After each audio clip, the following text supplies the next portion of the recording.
Okay, good morning, everyone. This is our third day of budget hearings, and today we have the Complete Health and Human Services Division that is here under the leadership of the elegant and eloquent one, Commissioner of Health, Helen Carlton Harris. And we're also joined by City Council, Ward 8 City Councilor on the Orchard, Zeta Govan. I appreciate that. She's been to a number of meetings, as has City Councilor, Finance Chair Tim Allen, and Ward 6 City Councilor Victor Davila also. And first of all, I want to thank CAFO Kathy Bono and the award-winning finance team, Deputy Lindsay Hackett, and Budget Director Chris Frazier, whole team. The work they do is extremely important. I know it's more behind the scenes work, but it allows me to do the sexy projects that move the city forward. We are joined now by Finance Chair, City Councilor Tim Allen. Again, as I indicated, my opening comments, been very faithful in attending these meetings. So here's where we're at this point in time, opening up. Very proud that for 10 consecutive years, we've been able to balance the budget without the use of any reserves, which is unheard of, especially in an urban center. And that is our goal again this year, to try to do that. We also continue to have the highest bond ratings in the city's history. We've also been able to build and rehab $1 billion of new school, the most in the Commonwealth of Massachusetts. And we've been able to keep a very healthy and respectful reserve of $71 million, which is built upon the city side portion of the budget. That's important to know that.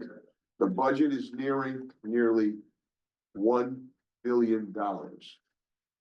Of that, $671 million is on the school side, which we really cannot touch at that point in time.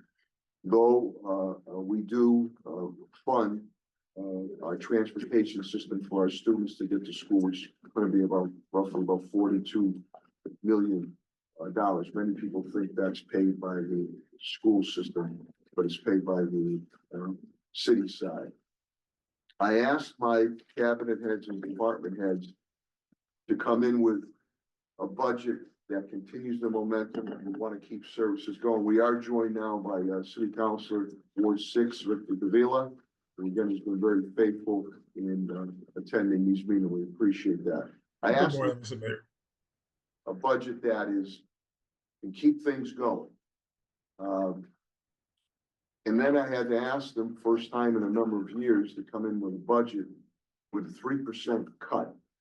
And I wanted them to concentrate on OTPS and vacant or non-filled positions.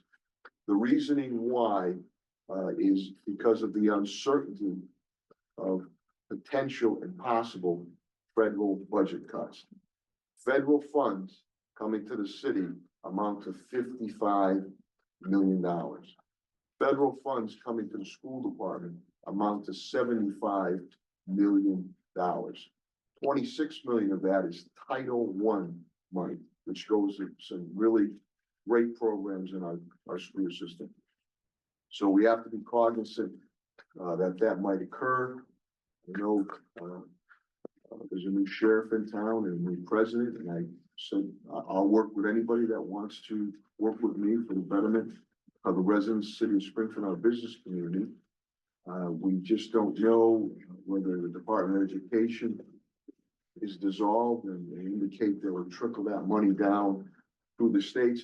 We don't know what the formula will be, and will Springfield get its fair share? Same thing with CDBG funds, Community Development Block Grant funds, which is a lifeline to urban mayors, and HUD funding, which fund a myriad of projects. Commissioner Carlton Harris is here.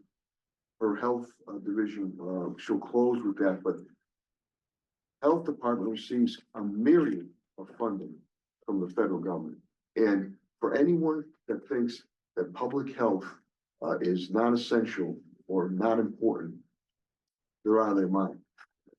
You saw how important public health was during the worldwide COVID-19 pandemic that we received at that point in time. They're extremely important what they do for our residents, our business community, and our children on that. So as we continue to move forward, that is the goal. The narrative is very, very important to me because I want to know from the cabinet heads, department heads, how would this affect direct services on the streets to our residents and our business community, customer service.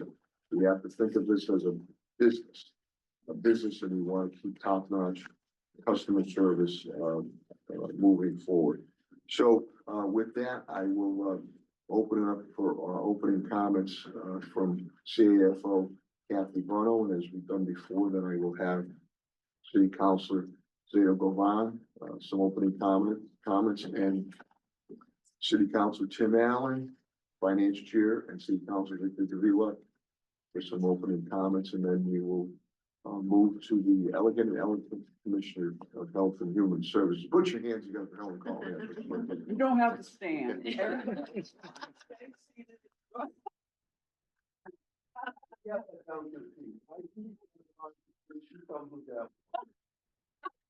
Kathy, please.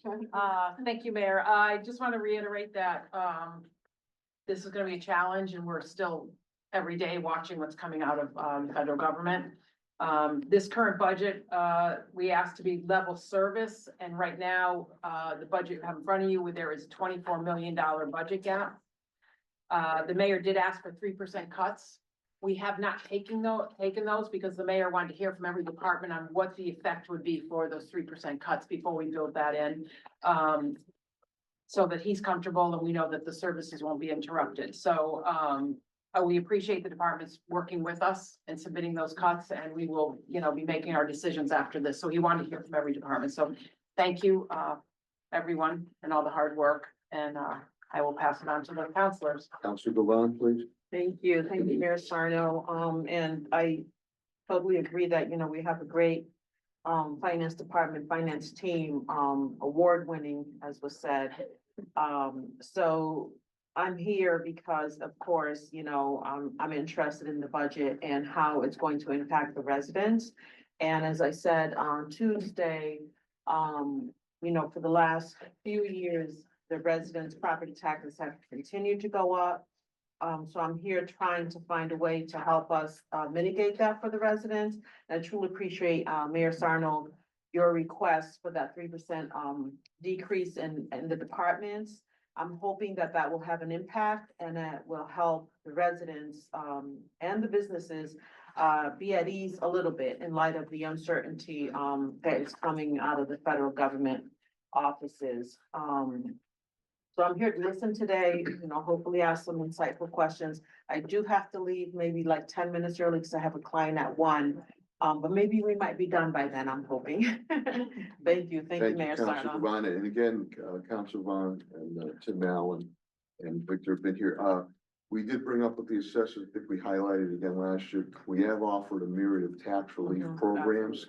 And we want to make sure our residents are aware of that. We have other initiatives that we're going to also put forward on that. Finance Chair? Yeah, good to be here yesterday. Good to be here again today with a couple of my colleagues. Not much to say that I didn't say yesterday, just, happy to be working with you. Thanks for everybody's effort on trying to do the best you can with the budget, because it really does matter when we pass it out to the residents. So appreciate everybody's efforts and happy to be working on it today.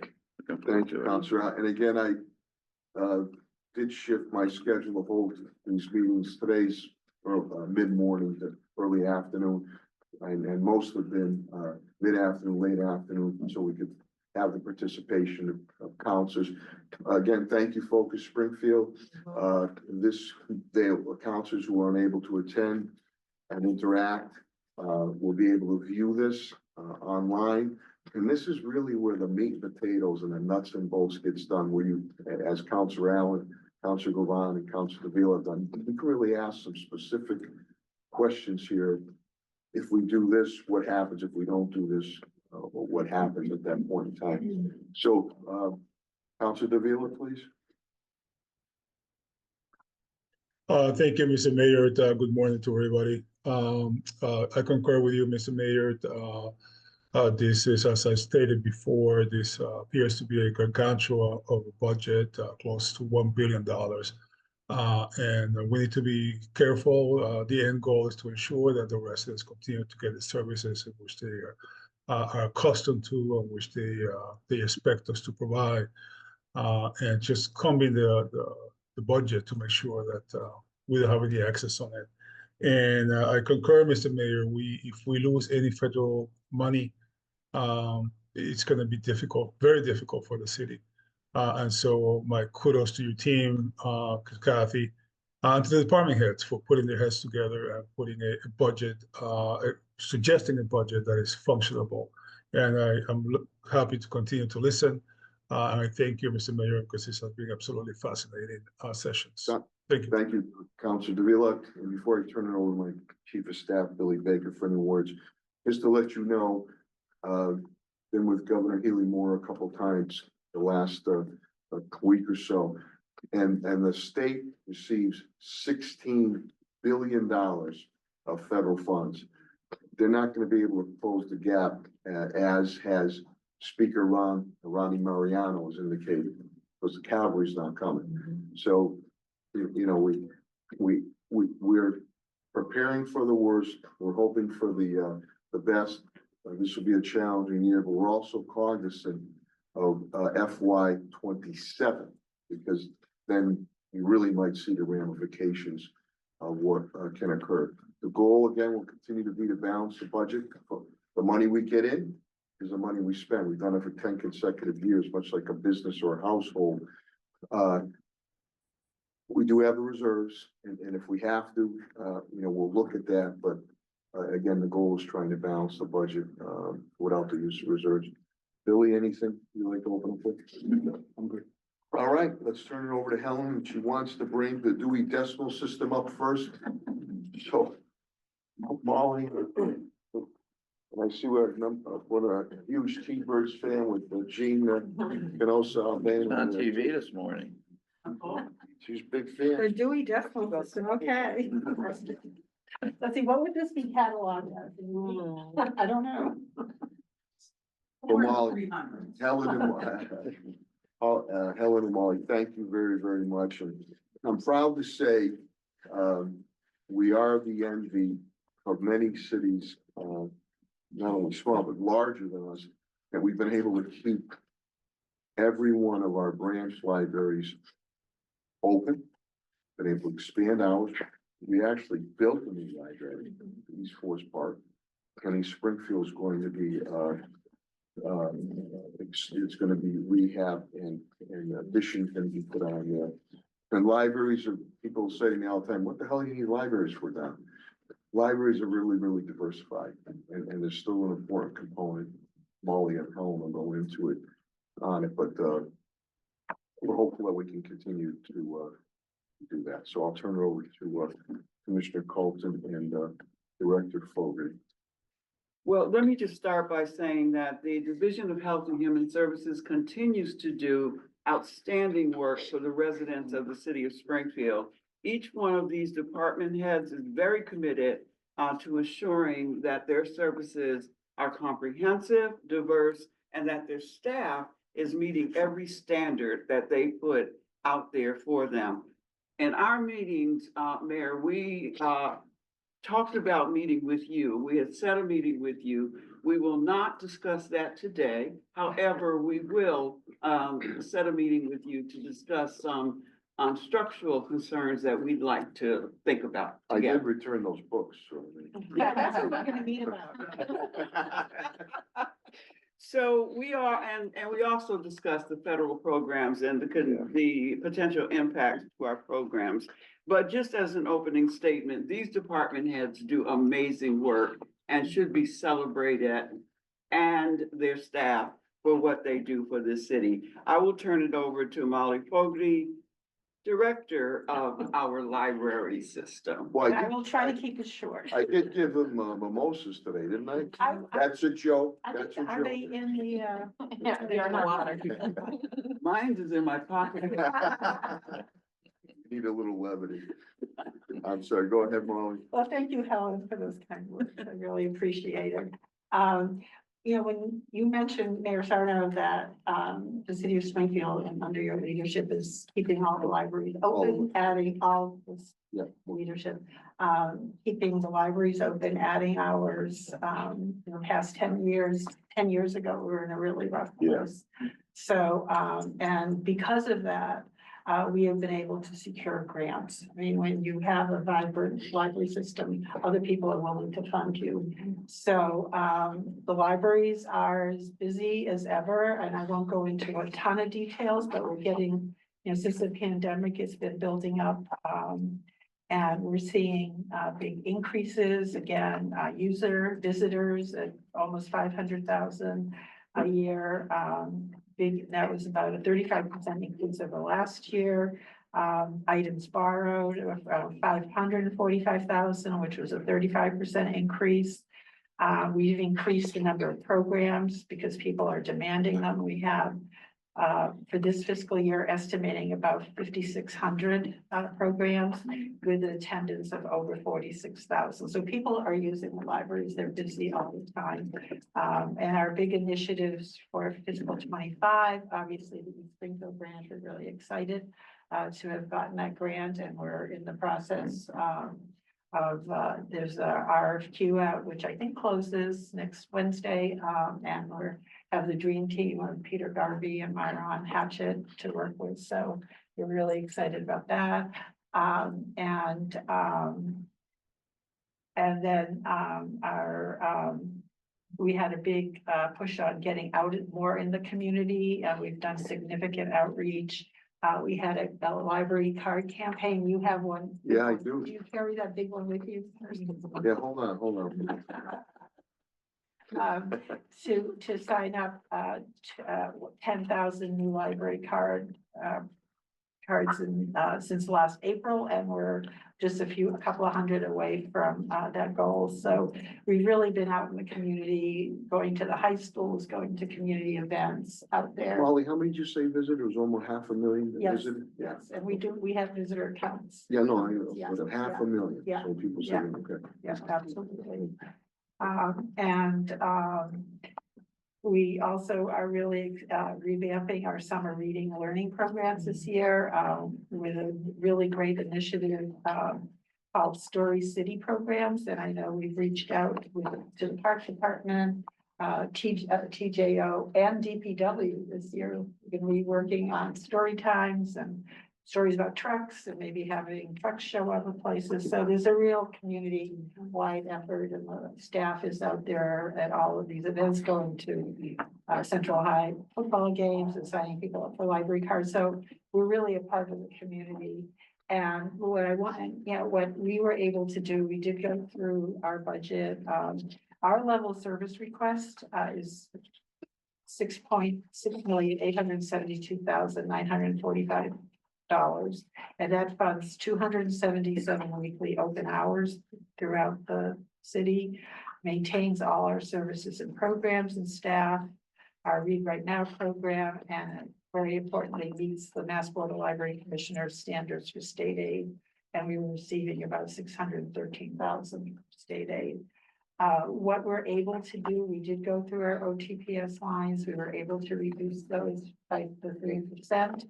But we're also, because we're eligible for this grant funding and because of the Springfield Library Foundation funding, able to reduce our level of service budget to $6,158,408, which is only a little over 2% more than last fiscal 25.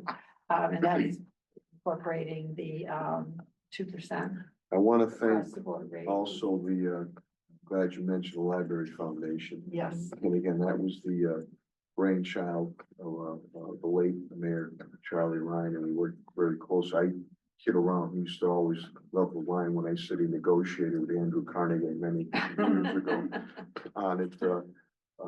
That's been invaluable to us. We want to thank Pat Markey, now Attorney Pat Markey, former citizens who chairs that. And I also want to give a shout out to Council Tim Allen, because we worked together. Maybe it was 10 years ago, Tim, to make sure we were able to Get 'em open. expand hours on it. So Yeah, and thanks, hours, yeah. thanks for bringing up the Library Foundation. Now, with these, and I don't want to put any, you can keep going on, with the adjustments you make, and 500,000 visitors coming in, we'd still be able to, if we have to make adjustments or cuts, we'd still be able to Yes. keep up the momentum Yes. and, okay, that's what go ahead, Molly. So by having the state aid to public libraries, which we use to offset the general fund, and the library foundation to offset the general fund, where that is what is keeping us afloat and able to provide all these services. Without that funding, we'd be, that's over $714,000 that we're able to apply to offset the general fund. So that's, and the line items that we reduced in our OTPS, some of our professional services, the Library Foundation is picking that up so we continue to do the level of programs and outreach that we're doing. And the library materials budget, that's the state standard that we have to spend 12% of our operating budget. And the Library Foundation provides 180,000 towards that goal. And we also, we have an annual public computer replacement schedule. And we need about 90,000 this year, and we're asking 25,000 from the city. And then 45,000 from the foundation, which they will be appropriating, and then about another 20,000 or so that we're using state aid for, so. So, and your adjustments, but then the additional request, if we could do it, your one wish thing, if you want to expound on sure. that. Well, the library has, under our administration, we have 9 locations. If you total up all the square feet of that, it's about 157,000 square feet. And we have a very small administrative team with myself. And thank God for Jean Canosa, the Assistant Director for Public Services. And our business manager, that's our team. And the business manager was spending about 30% or more of her time dealing with building issues and trying to maintain everything. So we were requesting a library buildings facilities manager that would be on staff with us as part of our administrative team, that would free up the business manager to do more outreach in terms, and also fundraise, helping with finding new funds and helping with grants, and would also keep our buildings in the condition and the way we would want them to be. Speaking of grants, anything identified that's coming from the federal level right now? Molly? Right I now, know we get a lot from the state. Sure, the only federal money that we are apply for is the LSTA funding. We use that for special programs. This year, we have a program, $20,000 grant or so for teen mental health, and we're working out in the community, our teen librarian for that. We just got a $4,000 grant to set up for citizenship programs for ESL.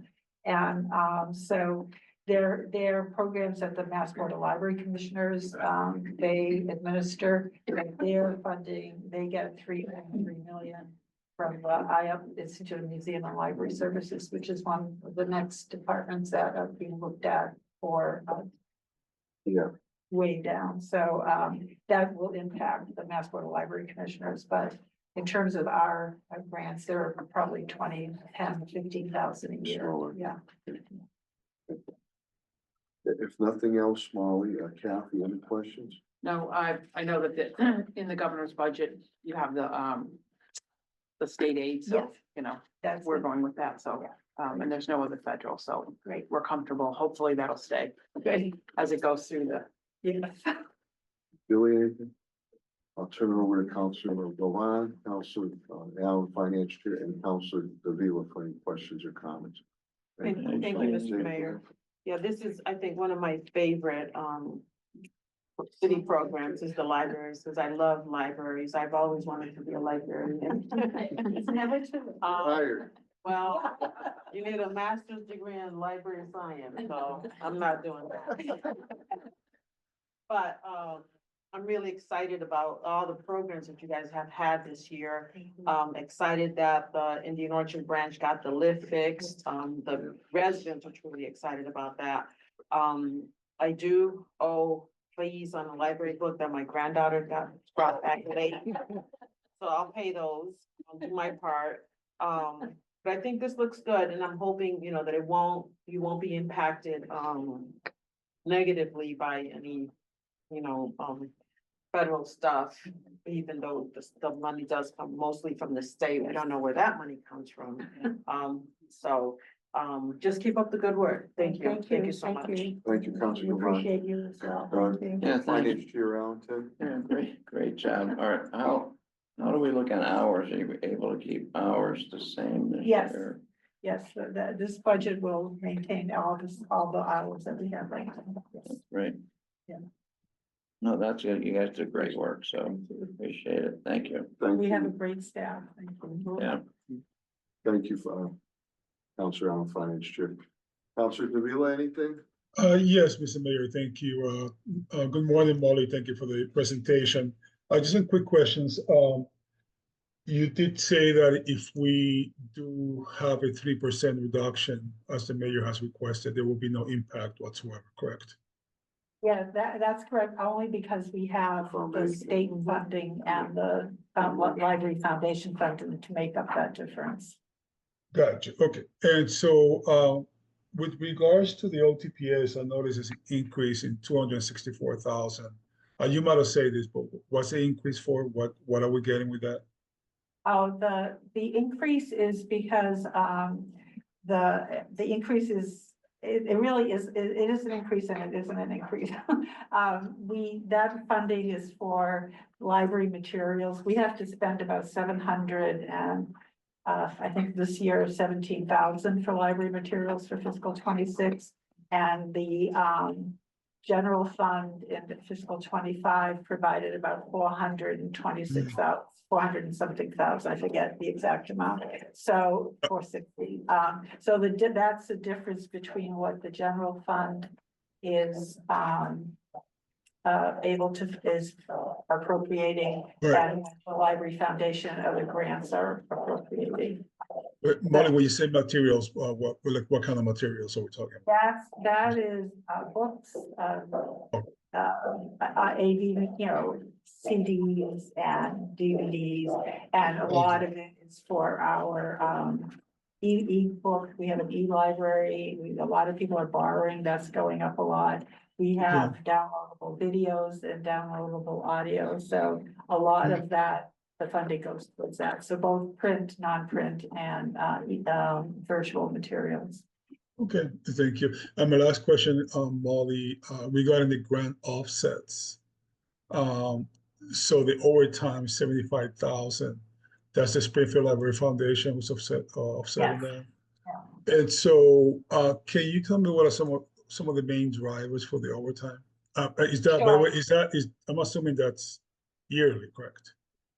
Yes, that's 75,000 is the majority of that is for our Sunday hours at the Central Library. And we pay time and a half for that. So the majority of that goes towards Central Library. It's the only location that's open on Sundays. Okay, excellent. We need good job, Molly, and my general feeling, general statement is that unfortunately my understanding is in throughout history, not only in the city, but we're faced with cuts. One of the first to go is the library, and something that, in my opinion, we should avoid at all costs because they are a wealth of knowledge, and it's really an investment, in my opinion, in the city. So, good job, Molly, and thank you, Mr. Mayor. Thank you, Counselor Davila. Thank you for your support. Counselor Allen, I know you wanted to chime in. Yeah, just one more thought. with the East Springfield Library Mhm. in line now Yeah. for, is the process basically the same as it was for East Forest Park? And is the breakdown of money about this? Yeah, the process is a little different. With East Forest Park, we did a planning design grant first, and then we went to, had to apply again for the construction. So we went through all that work, had all the schematics, had the cost estimates, and had no idea whether we get the grant. The process now is more like the school building, program. So we got our planning and design grant, and we have a year to do the planning and design. The bid is coming in next week. We'll hire an architect. We have until December of 2025 to come up with the planning, the schematics, preliminary schematics and cost. And then we'll be coming to the city and to the city council to appropriate whatever the cost of that library is for bonding. But we don't have to apply for a grant. So we'll know that about a year from now. And then we build the library. Hopefully it'll be done, we're thinking late 2027 or sometime in 2028. But we don't have to apply for a grant again. And then the funding formula, because we're a gateway city, is close to about 70% of the construction cost, 75%. What was it? It was less, it was about 55%, yeah. So that's improved as well. Good. Okay, thank you. Any other questions for Director Fogarty? Okay, hearing none. Thank you. The Dewey Decimal System, you're all set. Thank you. Thank you very much. You did good. Helen, you want Elder Affairs up next, or which one? Yes, Elder Affairs is next. Roy Goodman, Mr. Roy come on Goodman. down. Morning, Your- morning. your- Morning. Your grandmother looks down from heaven, that the Sox could have a decent year this year. but Oh, yeah, we're winning the division. You heard it here, Heard it here first. make book on that, Royce, we're gonna win the division. On that. It's recorded. That's right.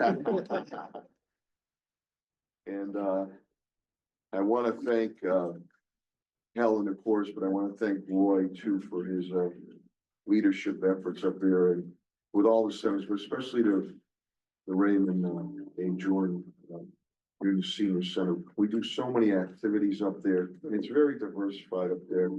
And it's recently, with the Eversource situation, they had reached out to me and saying, geez, we'd like to, can we get a venue? We'd like to sit down and have people come in direct with the bills and then be able to sit down with somebody personally so we can try to assist them. And I know you had a pretty decent crowd of, on that, Roy, and we appreciate that. And I'm glad that we're able to build this state-of-the-art senior center on it. This is Roy, some federal funding grants coming your way too, I believe. Right, so most of our funding is from federal grants. We have 3 grants that we deal with is Council of Aging, which is our main grant that we have. We have our Shine grant, which is mostly for Medicare, assistance with Medicare. And then the 3rd grant is part of our senior employment program, our CSEP program. So those are our 3 grants, but our main grant is our Council of Aging that helps pay for salaries for the majority of our staffing, and a majority of our programs comes from the our Council of Aging grant. With our Council of Aging grant, that was a 10-year grant, so we still have like 8 years left on that particular grant. And it's usually an average of like $450,000. Or $490,000, I think, per year that we get on that particular grant. So, that's our main grant. We're getting our second half of that, should be coming soon as well for this fiscal year. We have reached out to them. They said there should be no problems, no holdups on getting that funding as well. And going forward, have they Going mentioned forward. anything? Never heard. Be fine. We should No be news fine. is good news. man. No news is good news, so Okay. hopefully we'll be okay. So. Go ahead, Roy, I'm sorry. No, not a problem. So, and you're right, we did have Eversource come up that was on Tuesday. They were there at the Ray Jordan Center, helped out the seniors with their billing. They dealt mostly regarding the gas portion of it, not the electrical side, the gas portion. However, we did speak with them. They will be coming out again in April for our members Okay, and do some more stuff regarding Eversource. So we're trying to do some more. on the electrical side, I mean. Yeah, they'll do some Okay. electrical side. They'll do more of a presentation Okay, I thought they were on gonna that do both. particular Okay. day. On April 29th, we kind of scheduled that, so there'll be more of a presentation. Okay. Yeah, the Elder Affairs Department, we've been running well. We have a great staff, they work hard. Our CSEP program, we did lose our former director, Suzette Livingston. She did a great job while she was here, under the Elder Affairs. They did an audit, our audit came back perfect. There was no, our financial statements were reviewed and determined that we fulfill all the basic reporting requirements. And thanks to Suzette Livingston and our fiscal manager, Ms. Carol Gaskew, who was helping out. She does all of our grants. Yeah. So, thank you, Ms. Carol Gaskew. Our SHINE program, which I indicated is part of the Medicare program. We have our SHINE coordinator, Alicia Germain. She's been doing a wonderful job. Yeah, They also did an audit on that. she's been around for, She's been a while, Yeah. yeah, and it's really just her. Yeah. For the past year, she's the only one that's been running the program. She does have a 30-some volunteers. We finally just hired an assistant for her, who's supposed to start, the 31st of March. So that will help her out as well. We hired an outreach coordinator. That position was vacant for quite some time. And thank you to the finance team who was able to find some funding for that last fiscal year. So we have a new outreach coordinator to provide services and assistance with seniors regarding SNAP benefits, legal services, health programs, housing assistance. We had a grant with the GSSI and that grant had ended. They're no longer, it was unable to sustain that for us. And so we had an outreach coordinator who was being paid under that yeah, grant for a while. When that position came vacant, then GSSI indicated to us over the past year and a half, they said that what they were gonna be cutting and so we couldn't fill that position under that GSSI grant that we had. And then finance was able to find some funding for us in the general funds. He was able to hire someone who can continue to do those services as well for our seniors. Also, we have our program assistant position that we just hired over the past couple of months. That would be for the senior workout program. So that's, the applications are out and available. The deadline for that is at the end of this month, the 31st of March. So we're looking forward to getting that kick off. The work program started July 1st for the fiscal year 26. So we're looking forward to that as well. We hosted a lot of events for the fiscal year 25. yeah, some great community events we've been able to do. Right, yes, a lot of community events. We did our second annual fashion show. Thank you, Mayor Sarno, for coming out, strutting your stuff. No, everybody else, they look great, they look great. Yeah, we had over 150 people in attendance for that event. Special thanks to our coordinators who put that together, which was Divine Marcel and Carrie John. We also a community listening session event in collaboration with the Public Health Institute of Western Mass, Live Well Springfield, Pioneer Valley Planning Commission, the Massachusetts Healthy Aging Collaborative, and Executive Office of Elder Affairs. The purpose of the event was to hear ideas on how to make the Commonwealth more age and dementia friendly. Yeah. So that was a great turnout that we have for that event as well. We've done Juneteenth events, we've done Captain's Butt, the Captain Butt event, the military event. We're also, we've done the Board of Police Commissioners, community meetings there, so a myriad of events that we've been able to do. Yeah, there's a lot of events that's held at the Ray Jordan Center as well. And then we also do our regular program that we have usually on a weekly basis. We have our chair yoga, we do Tai Chi, we do mat yoga, we do dance, we do pickleball, dominoes. We're trying to increase our male membership as well. So we just hired actually another coordinator. So he's gonna come in to try to get some more males involved in our center. Although they do come, I think probably like 80% of our members are females. Yeah, And so we're trying to get more males to come. They do come in, they use the fitness center. and they're up in the basis, pool, And table, they use the billiards room. and the free lunch, I hope we can continue to do. Right, we have that too, and we're also just purchased a golf simulator, Oh, all right. and You'll so we're trying definitely to up get that number, together. you'll definitely up that number. I'll tell Right, you, man. exactly. And just to let you know too, for the viewing audience, not only the Ray Jordan Center, we still have kept satellite division for the Claudio Concepcion Center, Greenleaf down in the north end, Hungry Hill. We kept satellite centers going also. Right, yeah, so our other three centers, they're doing additional programming as well. They're doing a great job over there, the best they can. We're always trying to increase our numbers, of course. There's a lot of seniors out there, so we're always gonna try to increase our numbers, find ways to get people to come out.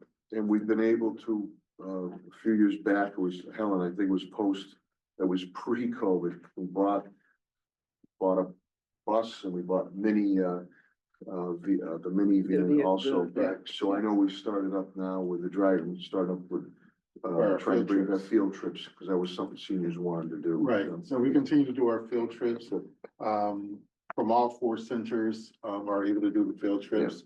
We'll probably get out maybe twice a week on a field trip, so starting in May, we'll start going a little further out, up to like 90 miles one way. We'll start doing that, starting in May 1st, we'll start doing it with additional trips there. So the seniors are happy with the trip so far that we've been doing. So, we came in at level funded. Our cuts, or on the general fund side, Yeah, if we have to, how, I need to know in there, how would that affect, street services? yeah, so the biggest portion of it that we would be able to take a cut from will be, from the meals. All right. So going forward on that, we will either have to try to charge possibly a fee, as they did in the past. Yeah, Or probably cut down on the amount of meals we offer per center, each day. all right, So, we'll keep a keen eye on that, right? And you don't, the GSSI, the greatest, that position, that grant is no longer. So you're Fiscal year 26, we you're won't have okay. that. Right, Okay, you're have okay that with that. particular grant. And your wish list here, if you could have it, If we can have it, is to have a full-time employee, to help work in the kitchen area. okay, And also that particular person will help also in the front desk. okay, A lot of times we have to take our staff who's already doing a program, they have to stop doing what they're doing to help prepare for the meals for that particular day. So we can get a full-time person in there, to help out, whether we have our RFPs going out for a new vendor. Bids will have to go out because our current contract will end Yeah. August 31st. So whether we continue to do with a vendor where they just send the meals in, we have to heat them up, staff, or if we can possibly get a chef. Whatever we need, we'll still need a full-time person in there to help out in the kitchen area. and you wanna make sure that we, keep the program, We want to make sure all of our programs are continuing. Kathy, Roy, if you're done, or Helen, if you. Kathy? any questions? No, you've already spoken to the grants, and I know we lost them last year, so we did move The two GSSI. positions, yeah. Right. We moved two positions to the general fund. Which lucky it happened last year, 'cause this year I would have been afraid to do anything with everything going on, but no, I have no questions. Thanks. Billy? No. Counselor Govan? No, just, thank you for this presentation and, I'm hopefully, the meals will continue to happen. I know that Indian Orchard isn't part of the senior centers. Mayor Sarno, that they've been asking for a senior center for a very long time, but thanks, to ARPA, actually, I gave it the fire station, so that could probably Right. help out. so there. hopefully, we actually have a senior center, a little senior center that we do. We have, meals. twice a month, and bingo twice a month, and we have chair yoga and things like that. I know we had a conversation Right. about the possibility of helping out with meals, but thanks to the ARPA funds that the neighborhood councils got, we were able to start a senior center that will hopefully move to the fire station once the fire station is done. But I understand that, you know, during these uncertain times, these budgets, can fluctuate a lot, and I'm just hoping that you'll be able to continue providing the great services that you're doing over there and all of the other ones. Thank you. Dana, Oh, I'm sorry, no, go ahead. Mayor Sarno, I'm Okay. sorry. So you don't have any vacant positions? We have vacant positions, but they're on it's not under the general fund. The grant, It's under the Grants. for the We grant gotta, positions. Helen's division, cabinet has a lot of federal funding that comes, as Mhm. does tomorrow we'll be doing Echo Dev, they own CDBG Yeah. and HUD, so Housing. we gotta be cognizant of that, and thank you for your comments, Councilor Lenny. Thank you. Every neighborhood council, civic association, I did give Mhm. $100,000 for the little pet projects that they wanted to do on that. And again, they're working, I know Pete Garvey's working on the old Indian Orchard Fire Station, Oak Street. And that'll be a hub there, which we can do a lot of diversified activities. If I may, I just want to thank Counselor Govan. When I went to a meeting at her, center, there were a lot of elders there. So I just want to co-sign that she is using that money that you Oh, yeah, allocated. that's right. I know, but I saw it in real time. Mhm. All the seniors that were there participating. So, thank you, Counselor Go. Thank You're you. always engaged and always supportive. So I thank you. appreciate it. Thank you. Thank you, Commissioner Alton Harris. Councilor Allen, Vice Yeah, Chair. Yeah, so the meals program, when you refer to meals, you mean the hot meals that are, Right, some days they're hot meals, some days they're And they're- cold. sometimes meals. and how often are they? So each center has different days. At the Ray Jordan Center, because it's the largest center, so we do 5 days a week. The Greenleaf or Quadro Conception Center, they do 3 days a week. Hungry Hill does 2 days a week. Currently, the North End, they're not doing any meals. Unfortunately, they weren't happy with the meals and they were just kind of discarding them. Mm. So it was kind of wasting money. So they decided they didn't want any meals at this present time until we can try to change up. We did reach out to them through Council Perez saying, you know, what, within reason, what type of meals that they want, more of an ethnic flair and sweet, because we'd like to accommodate, you know, if we can. Right, So, you know, we have reached out to them. I know we have, so we'll. yeah, we have we'll reached out to them. So. And thank you. And how's the participate? Like, how many people go to this senior center on a regular basis? On a regular basis, like today, we'll probably get over, the walk to the Ray Jordan Center, probably over 200 people, 250 people. We'll probably walk through there today.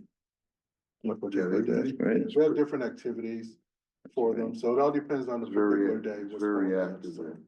we try to keep them busy as much as possible. I know. So Yeah, different that's programs good. for everyone, so. Great, okay, thanks. Thanks, Tim. Councilor Davila, please. Thank you, Mr. Mayor. Good afternoon at this point, Rob.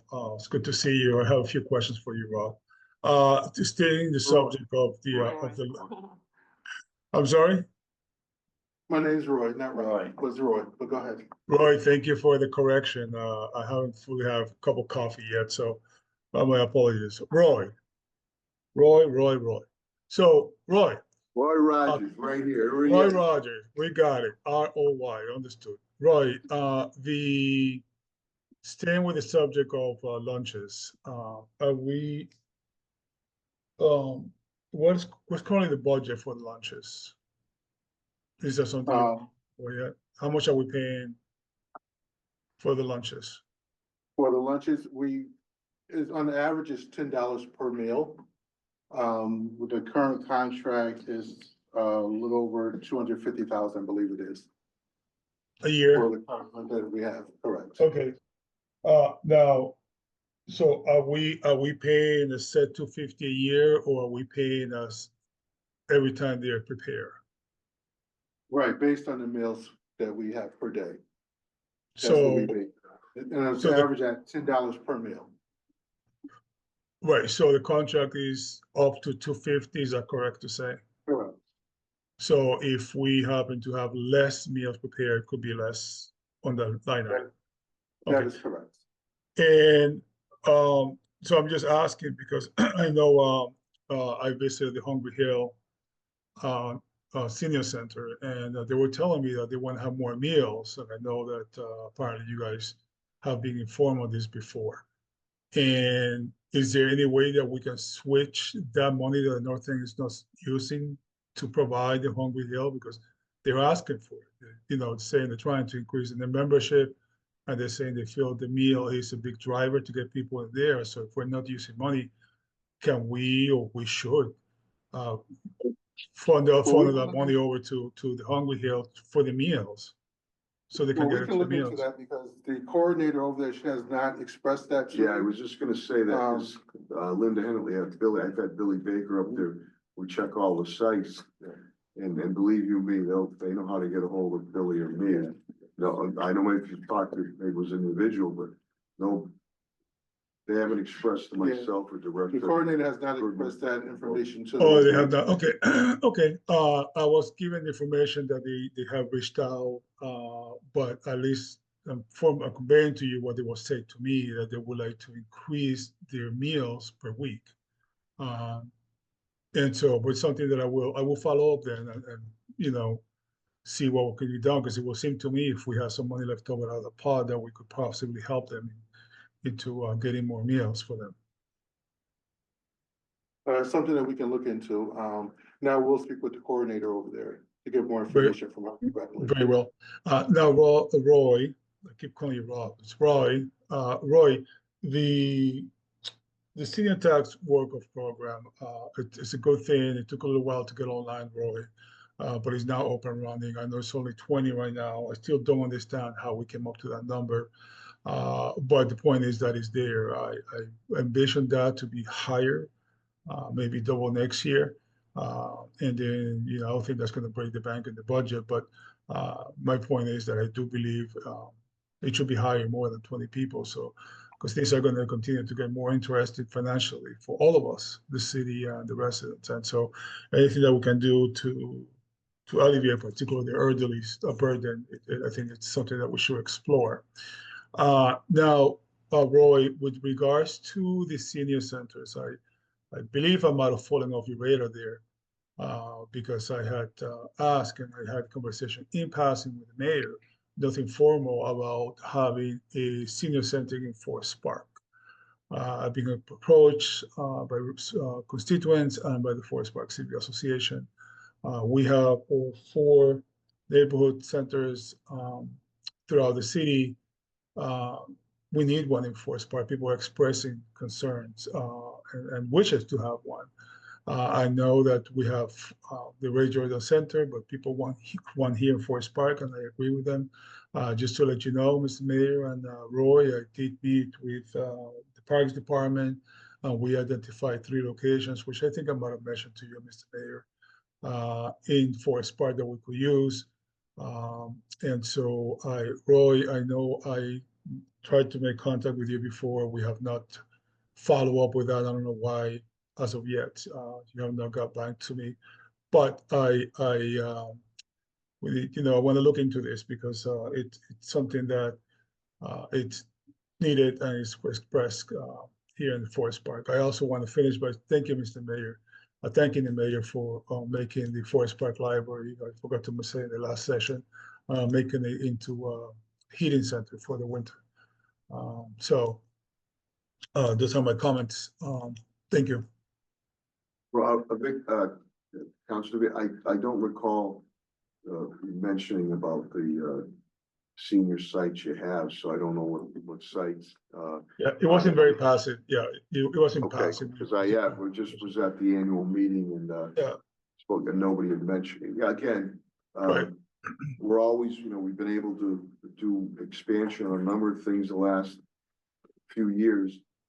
And if possible, right now, we're sort of in a holding pattern because we want to make sure we're able to keep going what we have. Because if the if that tidal wave of federal cuts come down, which go to the state, then trickles down to the city. Well, So we gotta be cognizant of that. no, I agree with you, Mr. Mayor, and I'm sure you understand that when people look at me, my constituents look at me and tell me, why does the North End has a neighborhood a senior center? Why does Hungry Hill has a senior center? Why Indian Orchard has a senior center? Why doesn't Forest created Park it. have a senior center? And so I'm at a little bit of a loss when they ask me that question, and I think they're completely correct.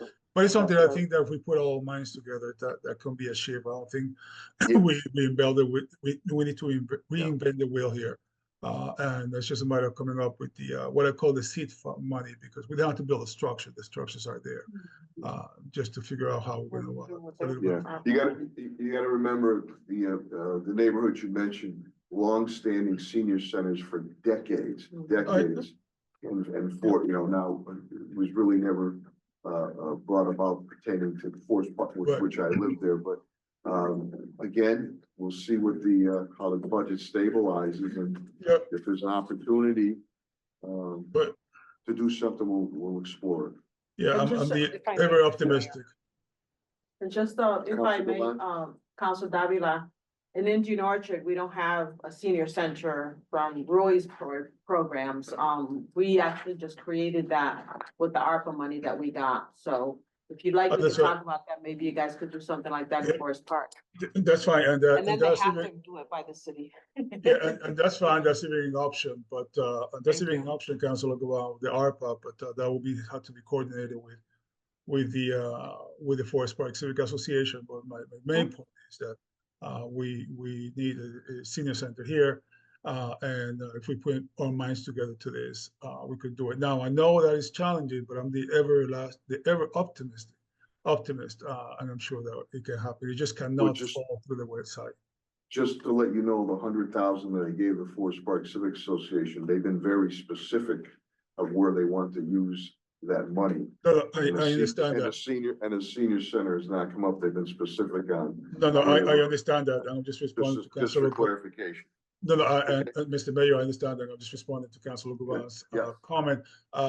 Yes, and have been very specific.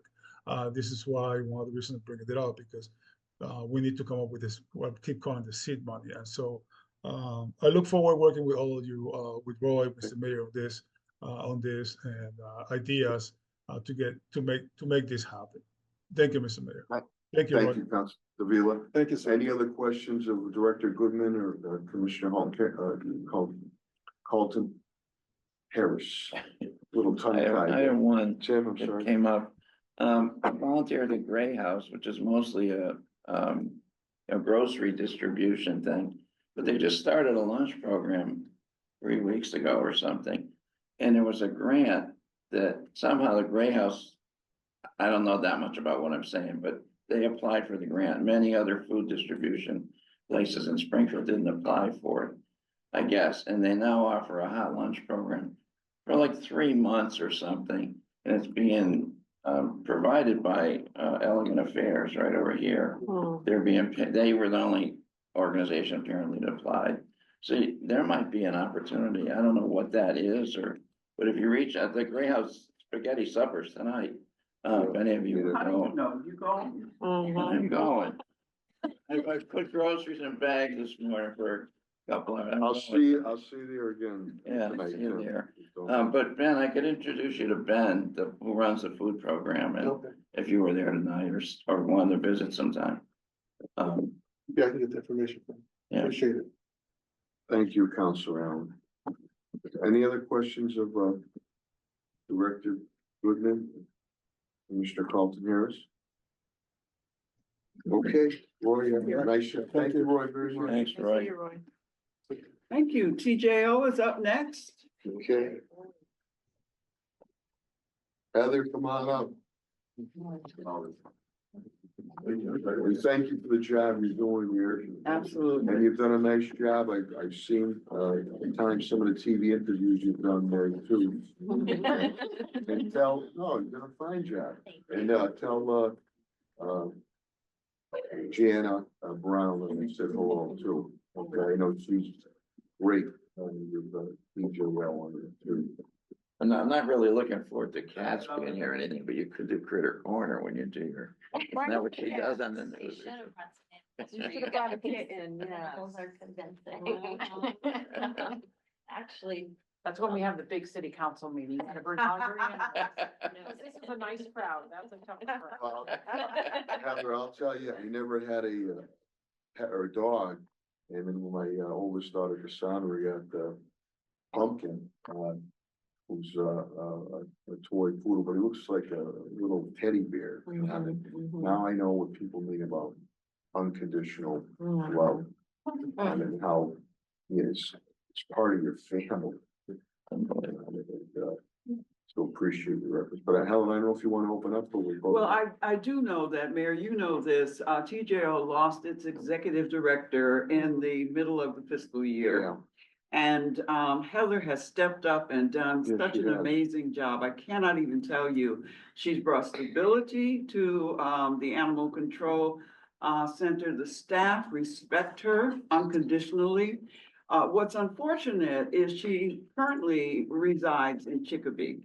I'm saying that only because we have the post for the executive director that's Yeah. out there. I just feel that Heather would be the appropriate permanent executive director.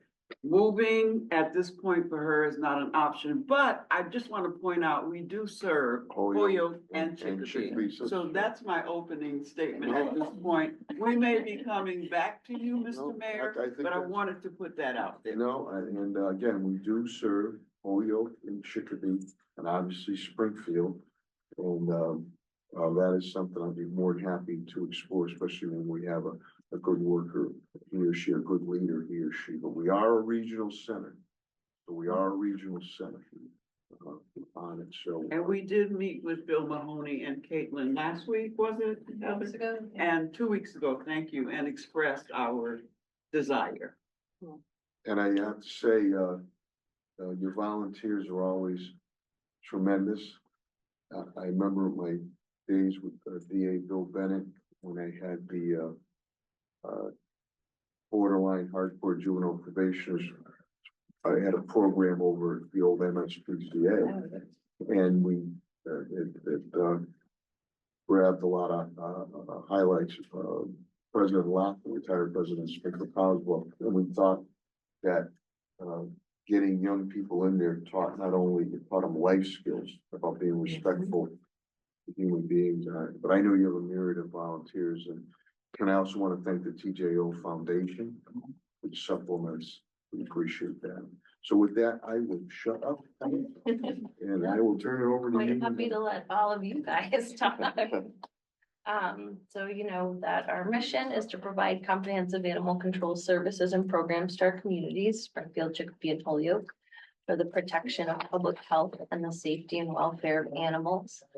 I think it is important to note, so often people think of, oh, the animal shelter, and we go down and adopt an animal and it's this happy place and that's what we do.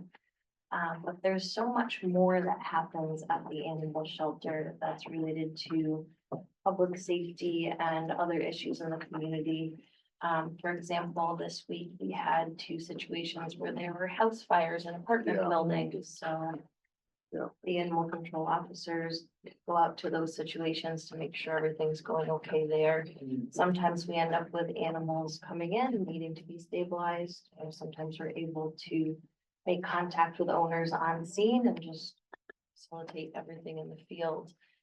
So they are there for those situations of public safety.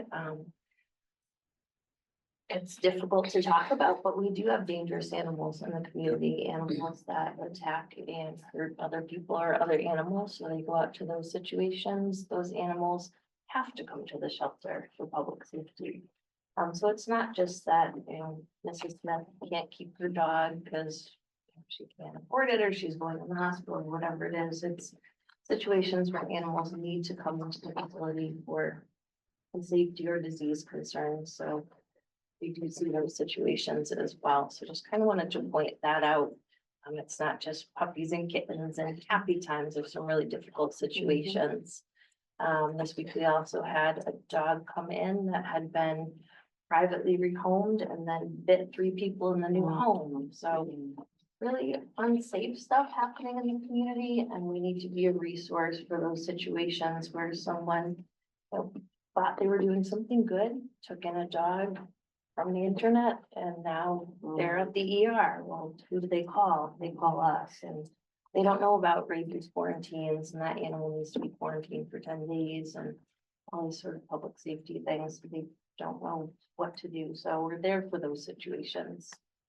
The animal control officers are making a really big push to be out at community events and be involved, so that we're seen not as a punitive place. People do like to complain when you come pick up your animal. There are some fees associated. I will say that we do provide compassionate care, so that if fees are a reason you can't reclaim your animal, we're working with you to reduce those, and in some cases, we even waive those, because we do feel that the human animal bond is important. And we don't want to just be taking a member of your family away from you. You do the microchipping too? We do the microchipping. If your animal has come in stray, we know that there's a possibility we might see it again, so we'd like to microchip it. We do that for free. And the officers actually will scan in the field, and if we can return your animal right there on your street, that's what we're gonna do. It's better for the family, it's better for the animal, and it's better for the shelter, because an animal that doesn't come into the shelter doesn't cost us money. So it's a really big picture. They are making a big strong push to do a lot of field RTOs. They actually have a field RTO competition going on this month. So the officer that does the most in-field RTOs gets a prize. So that's something animal control is doing. We also have National Animal Disaster Preparedness Day It's coming coming up. up, yeah, I'm gonna try to stop by. Yeah, that would be great. And So, you do they have a motorcycle one, which I've been to a couple yep, times. that will too. be in the fall. Yeah. So, but in May, the animal control officers will open up the disaster preparedness trailer. They're gonna have some different vendors available with resources for community members. The first 100 pets from Springfield, Chicopee, and Holyoke will have access to free microchips.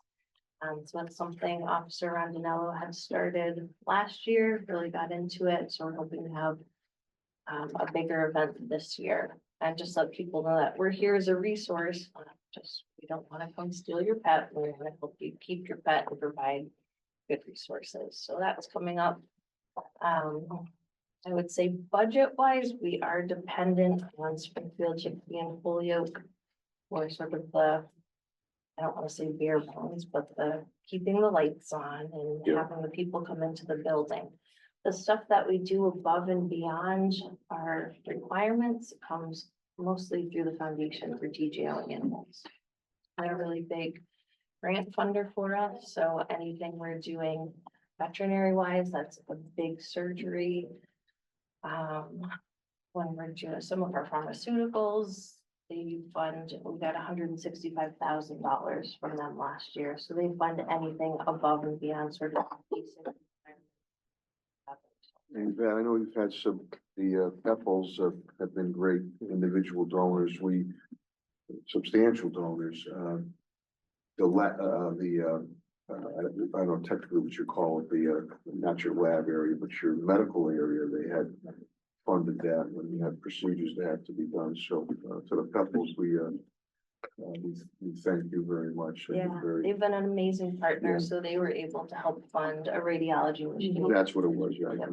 That was excellent. We're actually talking to them. We had a pretty difficult cruelty case that had come into the shelter, where the veterinarian had found injuries consistent with strangulation. Yeah, Really touched people. The foundation was able to fundraise overnight enough money to provide funding to get this dog to Tufts and try surgery. And unfortunately, he passed. But I think that dog, Reese is his name. Reese is a good example of things that are happening in our community.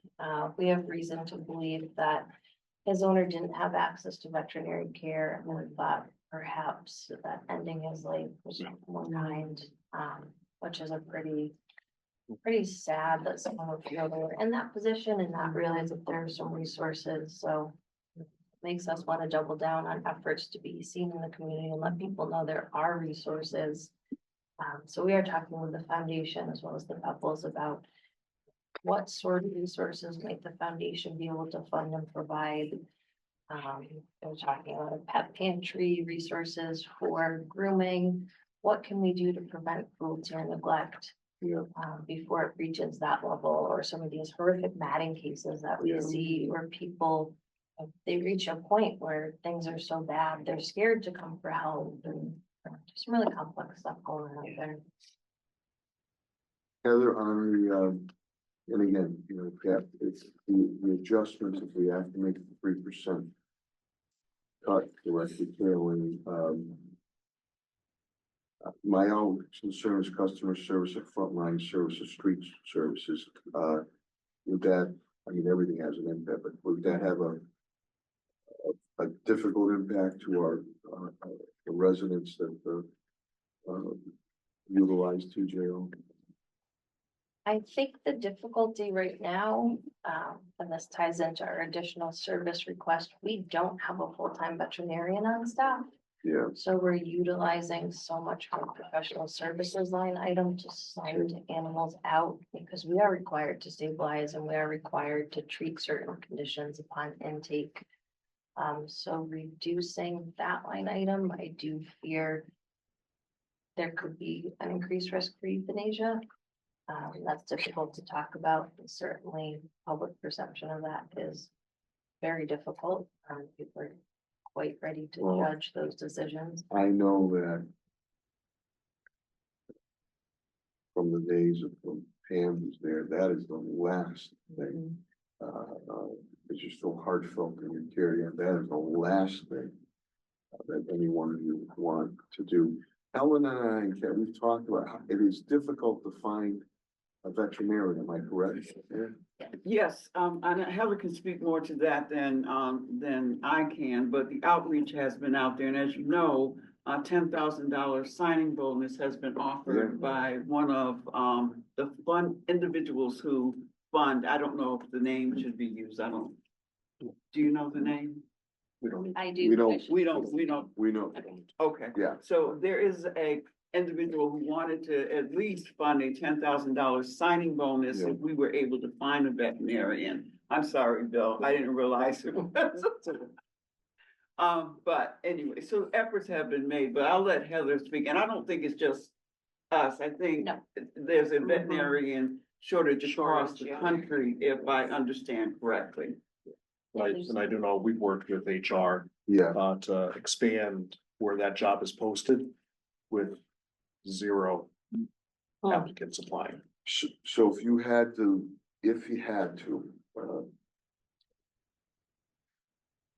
sustain that cut, that goes in your professional services for getting the vet on call or whatever.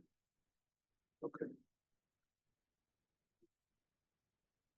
Again, and as Helen, Commissioner Carlton Harris indicated, our goal, Kat, is to get you a vet.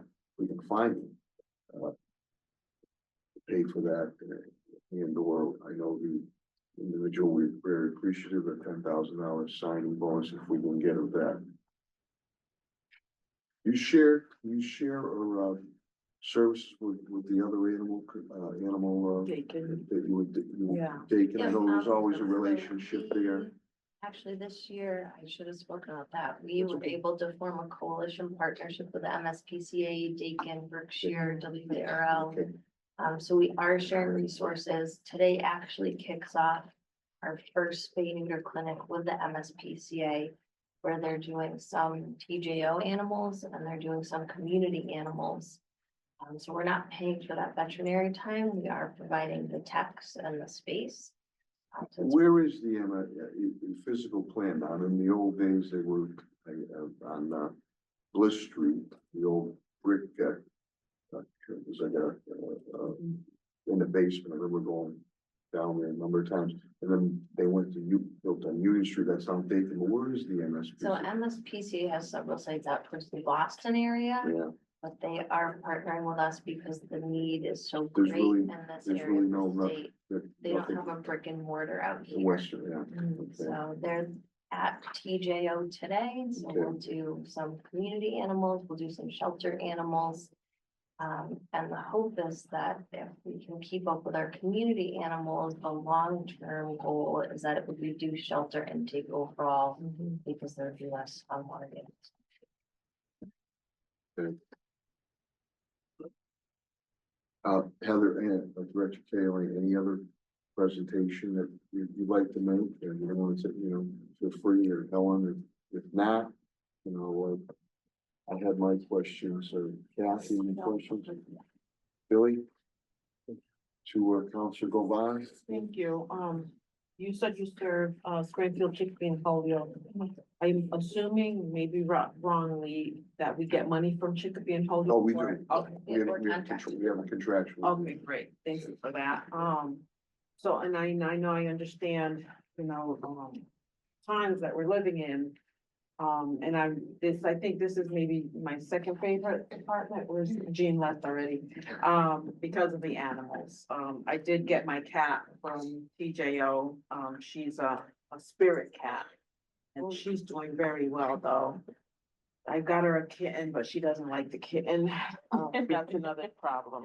So I'm just thinking about, the potential cuts. Is there any federal funding tied to your? Okay, that's good. Okay, that's good. Yeah, so I think, getting out of the community, I guess I like the idea of, reaching people and letting them know what you do instead of just saying, oh, we take animals. That's a great idea. So I'd invite you all to come out to the food truck festival in October and maybe have a table and, talk to people. Last year we had over 3,000 people come out. So, getting the word out, I think, is important, and then maybe getting even more volunteers. I used to do cat fostering. I used to foster the kittens. And that was a lot of fun, and I really liked it. So I think more people might want to do that as well. So thank you. Thank you. Yeah, we have a lot of volunteers. We're always looking for more. Mhm. The tricky part right now is we're transferring, whenever possible, we're transferring kittens out to other shelters because they don't have a veterinarian on staff. Mhm. And I don't want to incur extra Yeah. emergency costs as things go wrong with neonates and Mhm, pregnant mhm. animals. So Yeah. we're losing those fostering volunteers because we don't have the They have the animals. kittens, yeah. Thank Thank you. you. Counselor, a lot of people get rescue dogs and stuff like that. Yes and no. I think across the nation, there's been a slowdown in adoptions, and overall shelters are getting stuck with sort of the high arousal, tricky behavioral pit bull type dogs. Yeah. So that's a challenge. There's not as many adopters for those Yeah. really behaviorally needy and medically needy animals. Commissioner Paul Harrison. Yeah, just wanted to mention that, City Solicitor Montecalante and I met with Mayor Vilas and Mayor, Garcia Yeah. around the contract, and this, Yeah. Mayor, and so we've been able to hopefully increase, because that had not been increased since when Kathy, it's been a while. 17, yeah.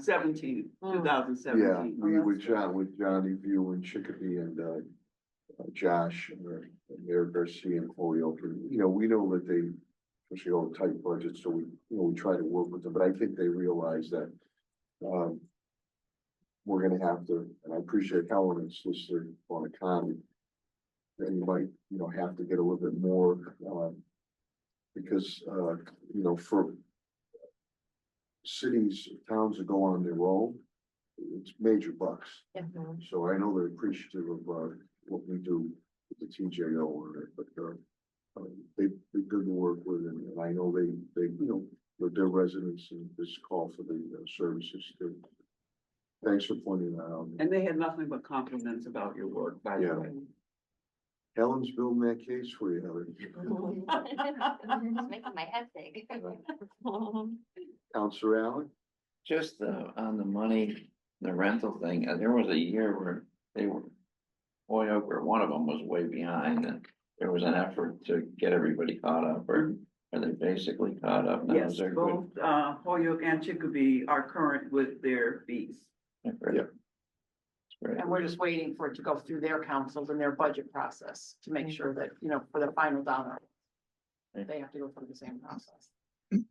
Great, thanks. Thank you, Counselor Allen. Counselor Davila, if you have any comments? Yes, first, let me compliment the TJO for doing such a great work. I love dogs myself, and many of you might have seen my little guy Rocky from time to time. But good job there. Two quick questions. I believe the young lady, Heather, she's the one that will be filling the executive position. Is that correct? Yeah, we're hopeful if we can, facilitate that on the regional aspect, and maybe I might have to, as we have worked with the city council on specialized positions after going out a number of times for positions. Right. I'd like to look at that if we could. So we're potentially looking at a waiver. That's what we're saying. Possibly. Yes. Okay, very well. Commissioner, if that's what you think, it's the right person and the process is going through, that's what the waivers are there for. Also, just to, I have to interject here and to remind that new employees that move into the city, they have 2 years to move in. We upped it in the city council from 1 year to 2 years. Something that I authored myself as an ordinance, and just saying for people who are watching that if you move into the city, you have 2 years. But I had a good presentation. It was very thorough. And I'm sure you're going to do a good job as a director. But Commissioner, quick question. The contracts that we have with the other towns, cities and towns, have they been properly updated to reflect the times? Yes, as I said, City Solicitor Bonteconti and I did meet with the mayor of Holyoke and Chicopee. We proposed consistent fees, as the mayor directed us. He did not want to be punitive with them, understanding that they had budgets they had to adhere to. Right. And so, yes, the contracts have been updated. Yeah, and so we have what, Chicopee and Holyoke, that's the only two people that, other towns that we serve, cities. That's correct, and Springfield. Of course, right. Okay, thank you, Commissioner. Thank you, Mr. Mayor. Thank you, Councilor Davila. There's no other, Just she's got wanna a cat mention- question. You can go. Go ahead, say no. No, just for the veterinarian, I'm wondering, it doesn't look like we have any colleges around here that do veterinary school, That text. Correct. but, But there's Tufts and Cornell. okay. I have a volunteer who reaches out to them periodically and Okay. shares that job Yeah. posting, especially now with graduation coming up. Mhm. So she just sent it out, I believe last week she sent it again. Okay, yeah, cause I'm hoping you guys get one soon. I know it's really They are important, too. yeah. Yeah, well, Okay. it's hard because it changes how the day flows Mhm. and what staff is focused on. Right. And they're sending animals to 4 different locations. Right, So right, and then transportation costs and all Yeah, that stuff, lack of yeah. continuity of care, it's a really, to lack that position is pretty. Councilor Davila, gives a good point. A vet tech can only do certain things, am I correct? Correct, they can't do surgery. Yeah, So we and can that's where do you- sort of the bare the bare bones, bones. what to spay and neuter to get ready Yeah. for adoption. All those things it has to do. Yeah, Veterinary. yeah. Okay, thank you, And then Mayor. cruelty investigation of the animals coming in, Yeah. it could be a potential cruelty.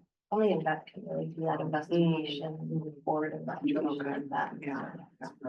I know our, Springfield Police Department, I know Holyoke PD, where Chief Keenan Alkino, or Brian's out there, and with Chicopee, Chief Danger, they appreciate, because there's times that your, TJO animal officers have to show up on site to deal with a difficult or challenging situation. Yeah, lots of this.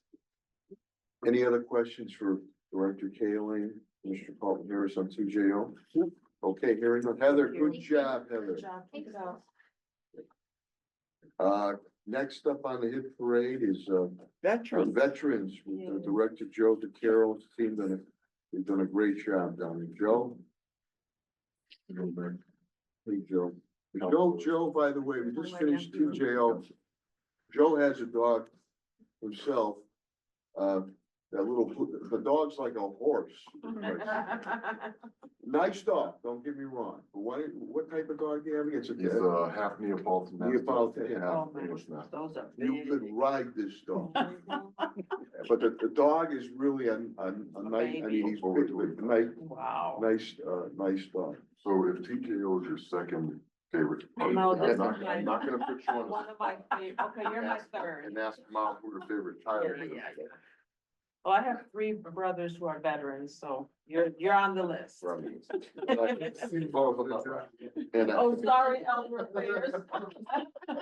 No, you don't want to give me a senior center, so no, you're next. I have to say with Director DeCarroll and the whole team, very, very responsive. Anytime we receive calls pertaining to veterans or their families, Joe and the team are so, I mean, very personalized care and follow-up and look, that those veterans he or she or those families really, really appreciate that, and I'm glad. I thank the city council too that we adopted that Heroes Act, and we adopted it for 100% too.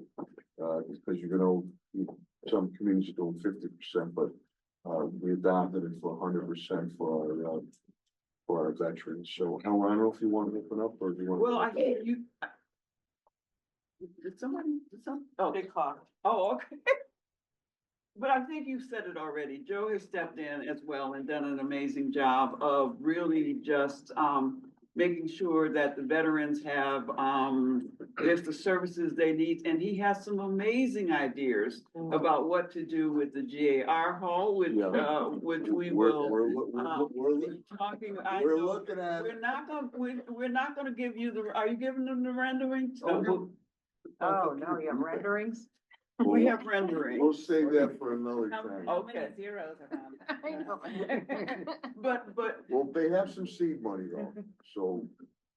to the point, he's just doing an amazing job. He's imaginative. He wants the best for veterans, and that shows through every day that he does his work. So thank you, Joe, and I'll turn it over to you. Sounds like I'm Colin's favorite department.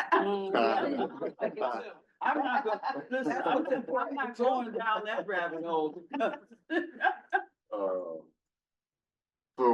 As you guys know, there's a lot of talk, I mean, it's not just, federal grants being, 80,000 to 88,000 VA jobs supposedly being cut. Up until now, we haven't noticed the impact in our office. There's a lot of hearsay out there. I think the impact's gonna come more in the way of, claims, VA claims being filed. It may take longer for those claims to process. Right, and we won't see that for maybe another 8 months. It take anywhere now from 3 months to years, to get your claim processed. So that's a ways out still. It's not gonna impact the current money that they're receiving at all, the veterans and their spouses. But, we'll be fully staffed. The staff I have in the office now, fully well aware of how to handle the situations. Luckily with our department, we can supplement the income if the veterans and their spouses are being impacted by any type of federal cuts. So that is a good thing. As the mayor mentioned, along with Patrick Greenlaw and city council support, we did double the tax abatement for disabled veterans in the city. Excise too, right? Yeah, so the excise tax is expedited now. Yeah. They don't have to go through the medical review. That's what it was, yeah. Registry. Yeah. But anybody with a 10% rating up to 100% rating, their excise, their property tax, I should say, abatement has been doubled. And then with the HERO Act, it also opened up more veterans qualifying for benefits and their spouses. It used to be an honorable discharge is what got you in. Now it's other than honorable discharge, so that's gonna open the doors and the floodgates for more folks coming in for benefits as well. We had a pretty good year over last year. Our chapter 115 clients went up between like 30 and 38% our clientele. So I think a lot of it has to do with the outreach. Obviously, since the HERO Act, we've had a few more clients, coming on since HERO Act changes. Being fully staffed helps out a lot more. With creating more of a presence out in the community, working with other organizations to get claims filed for folks. Just more outreach. We're going to just came from what is it, the 16 Acre Civic Association meeting the other night. I've been in Indian Orchard, so wait for my invite to come back. You're gonna get it now. Yeah, we'll get it, and, you know, and we'll do it. We'll keep on doing it. We have the, Come to the food truck festival. I wasn't invited to that one. but I I'm was- inviting you now. I love food trucks, but, yeah, anything we could do to up the outreach, just to get the word out Yeah. and let folks aware of the changes. And again, I got out of the service in 2006. I applied for a position in the office in 2018. I didn't know the department existed. I didn't know the benefits that the state provided. Right. Yeah, so it's, you know, it's the goal of myself and everybody else in the office to get that word out. What else? Assisting veterans, we don't file claims out of the office, but working with other organizations within the city, there's currently over 1,700 veterans and spouses, widows receiving some type of VA compensation. And that's bringing in, income to their households over almost $4 million. Yeah. Just in Springfield alone. Those numbers, as more service members are gonna be getting out of, getting discharged, that amount of work as well. Joe, we get some reimbursement, right, from We do, the state we do, certain on certain things. certain line items are We reimbursed. front the money. We front the money, and with the exception of the salaries. Yeah. Yeah. You know, most of the OTPS, is reimbursed back by the state.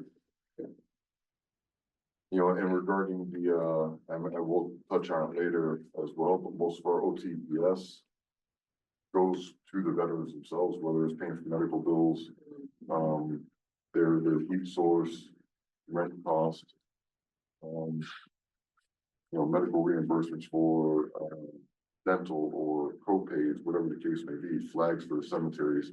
You know, that's where a lot of our money's going, and to the outreach. Some of the things that, couple other things, again, we are working on the JR Hall, we're working on a monument for global war and terrorism, that's still in the process, collaboration with the Springfield Veterans Activities Committee. Discussed with the mayor in the past, what do we want to do with Gar Hall? And, you know, there's a plan is down the road, we'll bring it up another time, but the wheels are moving, you know, forward on that vision and, you know, hearing from the community, what they want to do with it as well. I want to thank also the Veterans Committee, which Kellen was also part of, Bill Walls, Bobby Sweeney, Jeannie Bryce, Cigar Joe, Bernard, go on and on. They've been so dedicated for so many years. Joe himself, we're starting to, John, also, and I noticed we're starting to get some younger vets, which we need some younger vets if we have time.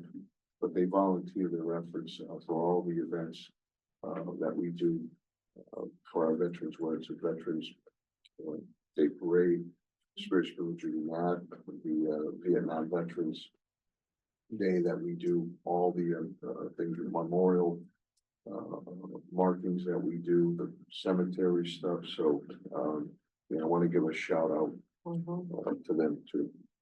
Yeah, it's a lot of work and it takes a group effort. It's more than just my office. So yeah, kudos to, and shout out as well to the activities committee, helping out with those.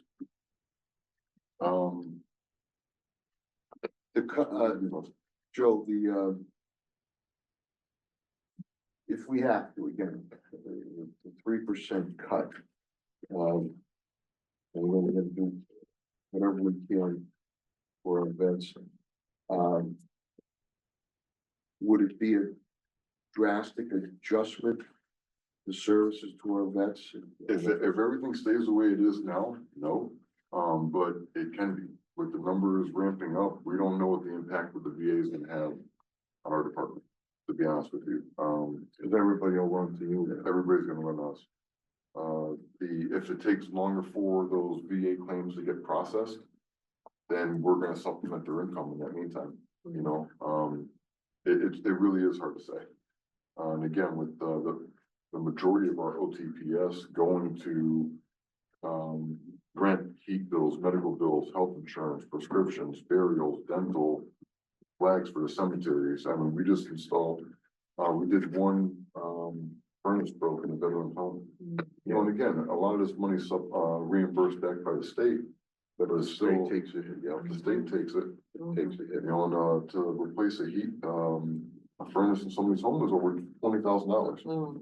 You know, we're currently working with a housing authority across the street.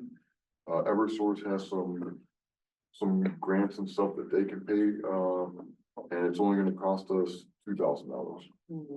So, you know, there are other options out there, but again, it's another city department that we're working with, so. Will be a little bit of a hit, and it's hard to tell. Right now, I don't foresee it being a problem, but anything we had. And additional requests, you're looking at another, accredited VA claims specialist. Correct. So, But is that a current open position or you want? it's not, it would be any position. It'll be, okay, great. The, federal government, the VA, a little over a year ago, has only wanted accredited personnel. They sent out cease and desist order, accredited personnel filing VA claims. Right now, luckily for us in the city, we have, bilingual veteran outreach. Something that does have accredited, personnel, working over there, but I think will alleviate, some of the pressure on them and also help expedite some VA claims being processed if it's outside of just one center. And, you know, we can bring the veterans in here, we don't have to send them away. Veterans do get discouraged, they're sent off to another person, another person, another person. So if we could handle everything in-house, I think we stand more of a chance of getting that veteran to understand that maybe they do have a PTSD issue. And, you know, to stay here and not push it off on somebody else. Joe, is it common, I think, at times, and it was that we have people that, from outside the area, outside of Springfield proper that come to our office and we try to assist also too, or send here? Yeah, All the time, yeah, I know other, Springfield's the hub, is the Yeah, hub for the okay. whole area, so. so. Yeah, okay, that's, Is there training that we could offer our current employees to become an accredited claim specialist? Is there a way to get them? There's so the state offers an accreditation too. But a lot of the other VSOs in the area have gone to a national accreditation. We've got in Wisconsin, Yeah. out there. And they have the backing, you know, you pay your yearly dues to it and you have the backing of that association. From the, you know, fallback from it. in other words, that could be even more cost effective then, or do you need? No, I mean, if there's Or do you current need to- staff that we could yeah. train and send to somewhere to get them, if they'd be willing to do it. If we're not able to add another position, if we could maybe look into that, if you. It would honestly, it would probably be easier to eliminate one of the positions and create that one. So if we can transition one of the folks in the office to it, because the filing VA Right. claims is very. Right, so if we gave you the money to Yeah. have somebody that you think could do that, could you maybe look into that? Should be- I should don't, be at this able to. point. I How don't know if long we can is add the training? Because would that take away from your front window service or? That will be good. We'll make it happen. Training's maybe a week long and then. Oh, okay, I didn't Yeah, know. we could, yeah.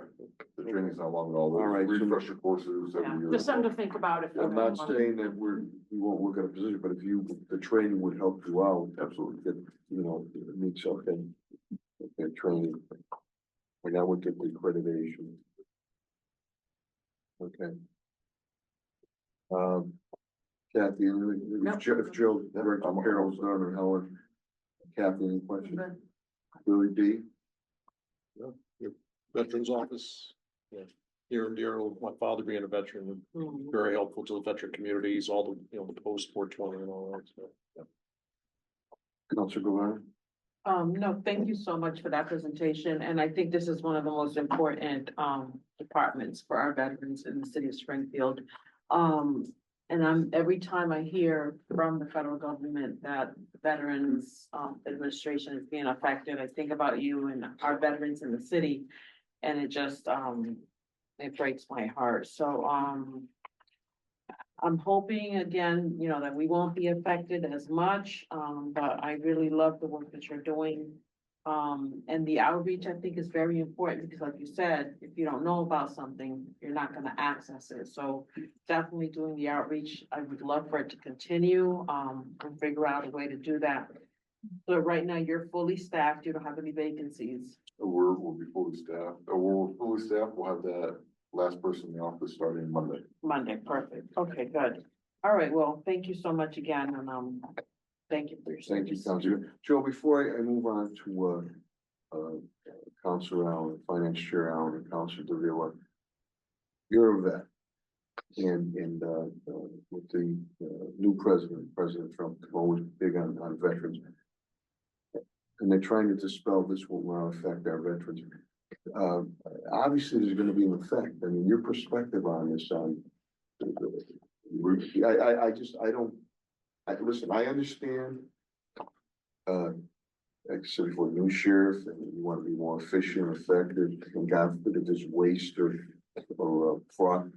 You wanna deal with that, I mean, but there's a surgical way to deal with that, not a sledgehammer or a chain, but could you elaborate on it, cause they keep saying it won't affect our veterans, and you're telling me 80,000 of them, And that's what's hard, that's what's hard to see. Is it hearsay? We don't know. I Right, get and asked that's the these problem. questions all the time. What's the Yeah. next step for the VA? I try not listening to the news anymore. Mhm. I really don't. The left side's gonna tell you the negative about the right's gonna tell you the negative about the left. Both of them are wrong, the truth's in the middle. And I wait for it to fall, I wait for it to fall down, and that's what I tell them.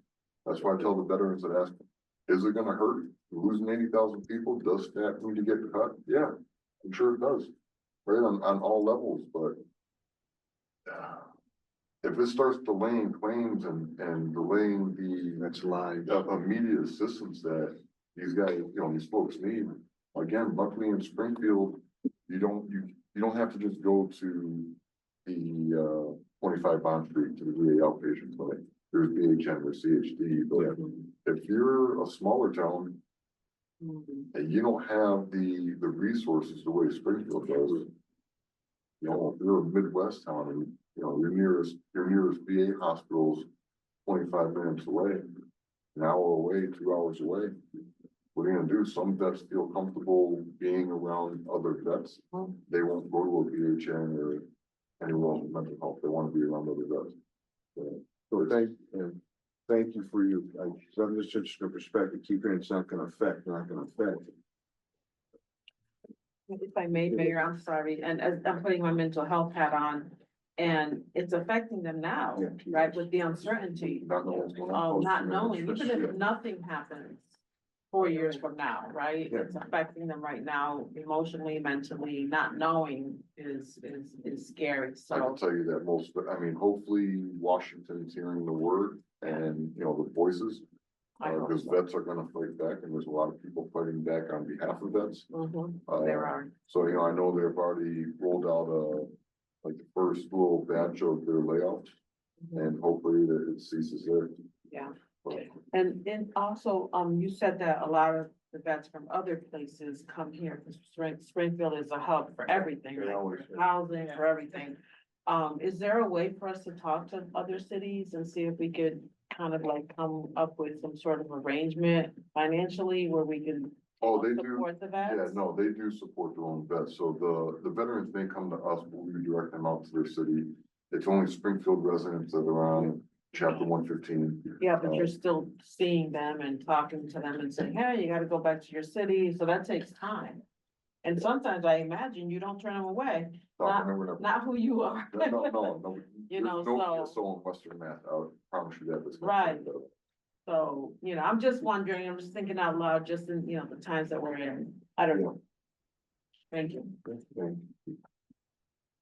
Do Wilbraham and East Long Meadow, places like that have their own veterans departments? They do. So there's What's a that? VSO attached to every city and town in Massachusetts. Some of the smaller towns, East Long Meadow. East Long Meadow is part of the district. So there's one VSO for 4 or 5 towns out there. And if they run into a problem and they can't figure out what to do, they come to you or? For the VSO or the veteran? either. Yeah, there's a new VSO in Wilbraham, so the VSO community, we had our meeting yesterday and we train each other. We're in a chat group, whatever questions you have, ask away. The state's always involved with training, the state's always willing to come up to the training. The veterans, we kind of do it as a group sometimes with bigger events, like at the Big E. Will be the Western Mass Veteran Service Officer Association that'll come out to that. And we'll tackle it as a big group, any outreach that way. Does the public know? I mean, I know you go out to The public knows, but again, when I got out in 2006, I didn't know about the position, I didn't know about the Department of Veteran Services, I didn't know about Chapter 115. So they don't tell you that when you leave? Wow, so that's. They're doing a better job at that now, but Okay. years ago, they're told now to reach out to their local VSO. but Okay. Years ago, It I mean, didn't you wanna happen. go as far back as, the 70s and the 60s with Vietnam, they were, what were they told? So they came here with a backpack, they're. Yeah, So, I mean, the outreach is getting better, the military itself, the federal government is doing a much better job at informing their exiting service member of the benefits that are out there.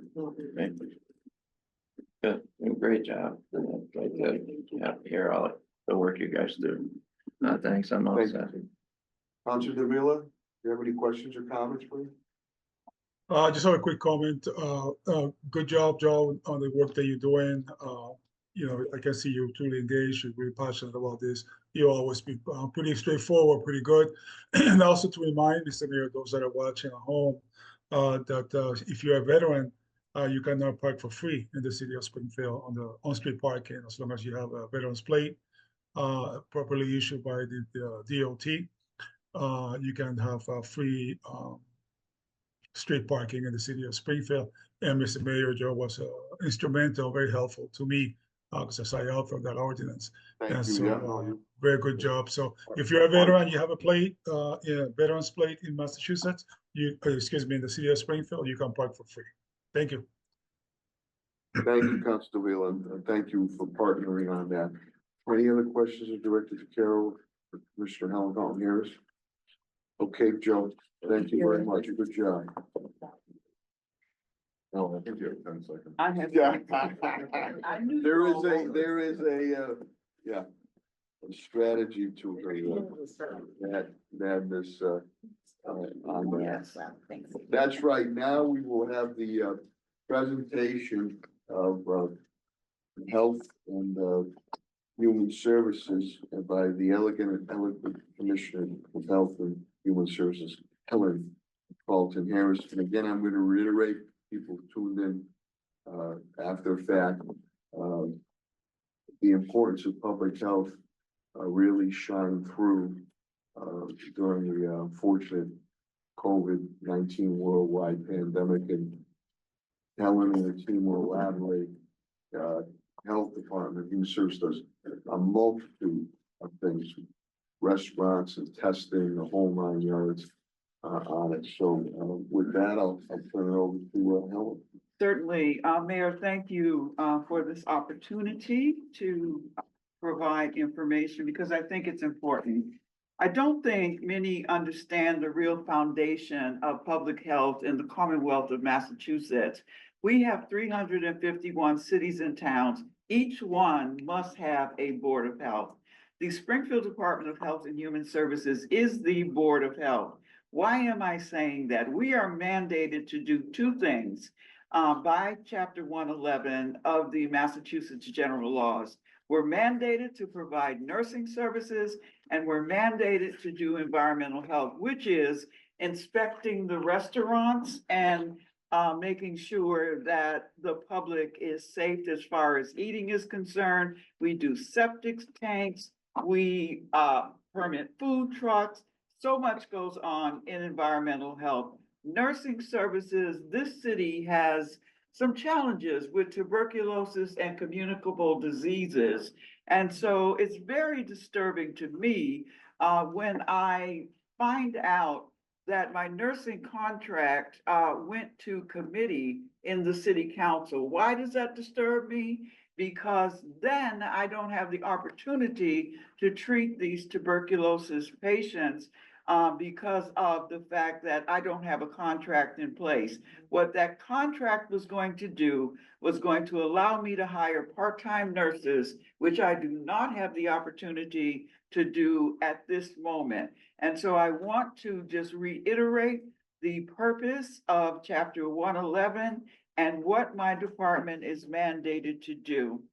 Everyone understands there is a workforce healthcare shortage in the Commonwealth of Massachusetts. That's why that contract was important, so we could bring part-time nurses, which may affect retirees and those seeking additional work. That's an important contract.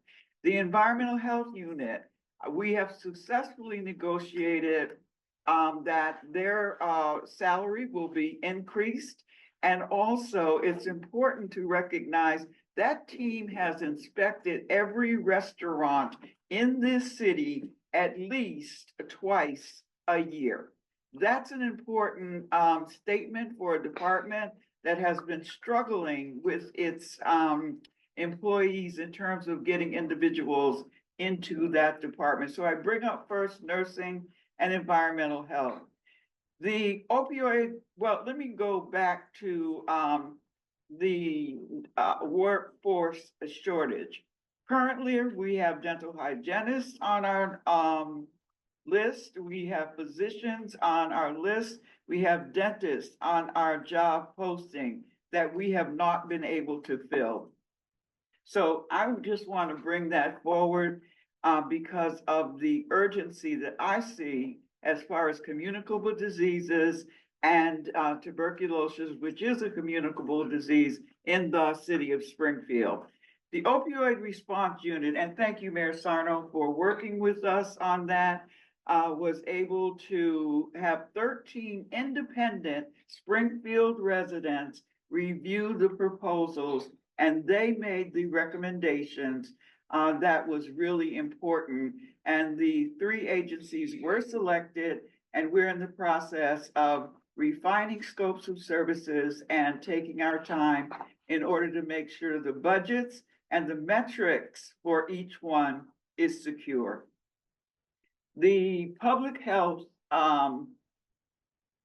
tobacco regulations have not been updated since 1997. And thank you, Councilor Govan, for responding to our request to meet with your your neighborhood council. There were others we didn't hear from at all. So I am grateful to you as well. And so the opioid response, we have absolutely done, and then tobacco control regulations. We have before the Public Health Council right now. We'll be meeting with Mayor Sarno before we go to the Health and Human Services Committee. The Cannabis Control Coordinator, we have 8 cannabis facilities in the city of Springfield. He has inspected each one twice as well. We are also looking at concerns over unregulated hemp and it's called gas station weed. And so what we've done, the Public Health Council last night did strengthen our regulation. It's not an ordinance, it's a regulation. Mayor will be coming to you next with that regulation to seek your support and really update you around the components of it. The other piece, I just want to say that this budget is level funded. The additional service recut was a position, the mediator coordinator, formerly held by Leo Florian. We have recommended that be our 3% cut. Ellen, I want to point out too, the heartfelt efforts, your vision, and you're a point of spirit for homeless services. I remember when the worldwide COVID-19 pandemic started, we went on our own. And we put the mass triage tent in 3 huge ones across from Friends of the Homeless Because they were the ones gonna be affected immediately. And, we worked with Stick, President Cook on that, and there was, I remember when we toured it on that Saturday, how they had one section intake, second section examination, third section, where you'd be quarantined and we had makeshift showers with the whole 9 yards there. But that's, Kathy and I are, really cognizant. Helen's department received a lot of federal grants. I think that homeless grant is $2.3 million. That's correct. Which is services.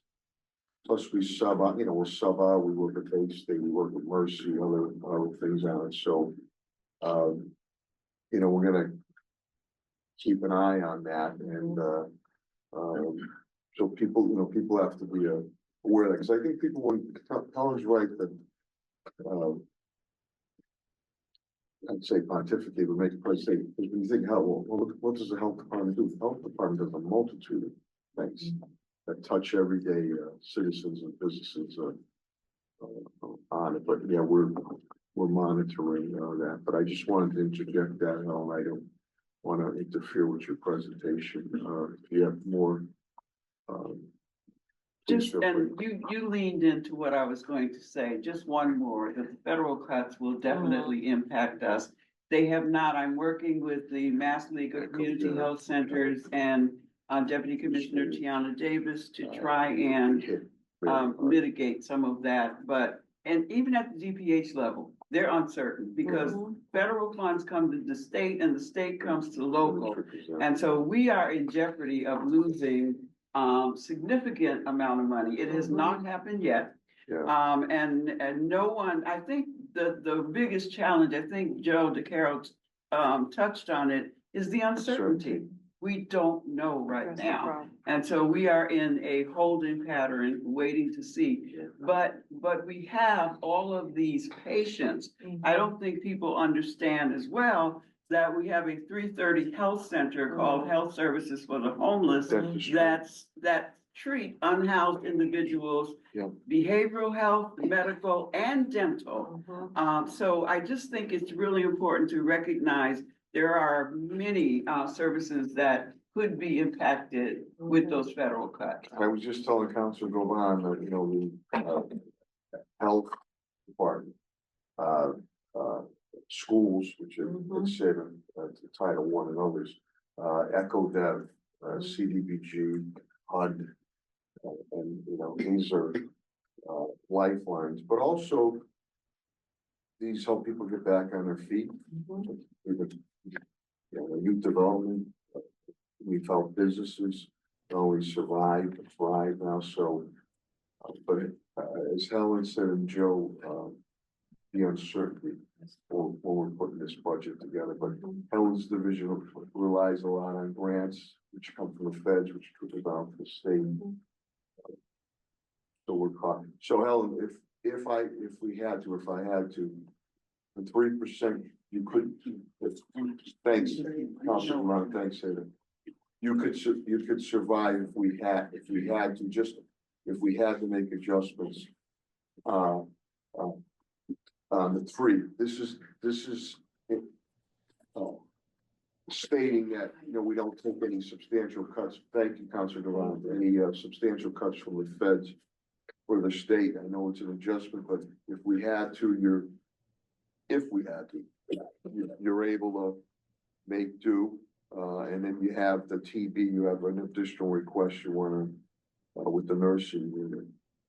Yeah, so from our OTPS line, we propose cutting $4,950 from various line items.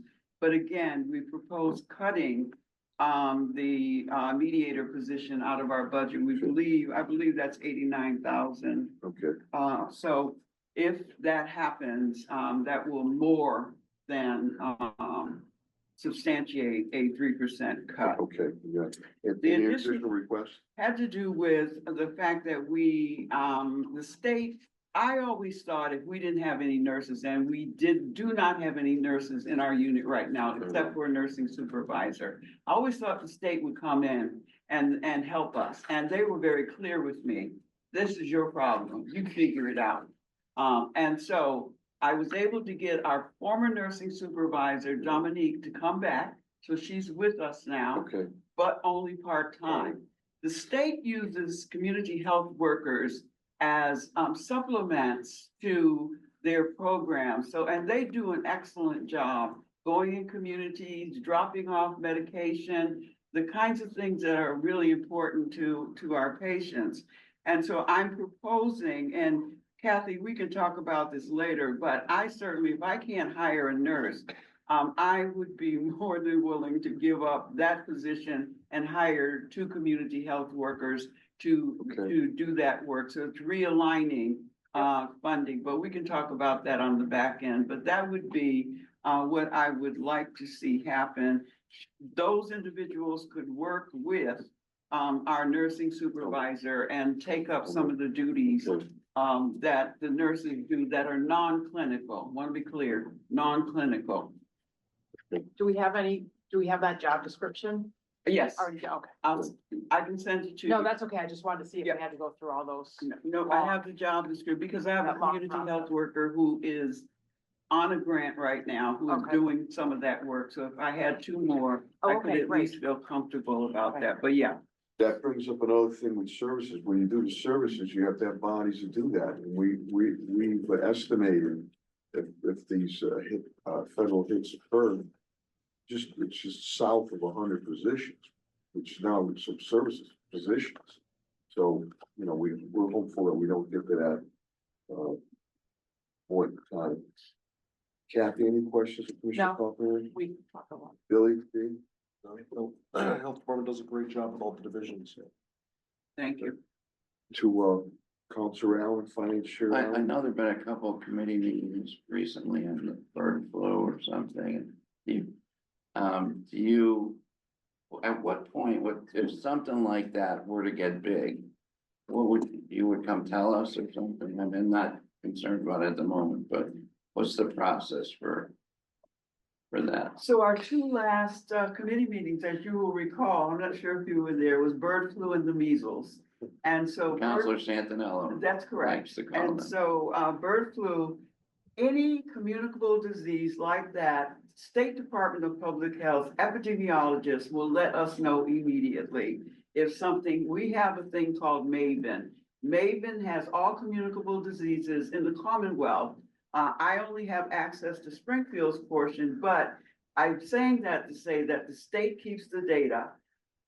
And the data then, or the communicable disease or the outbreak comes to us.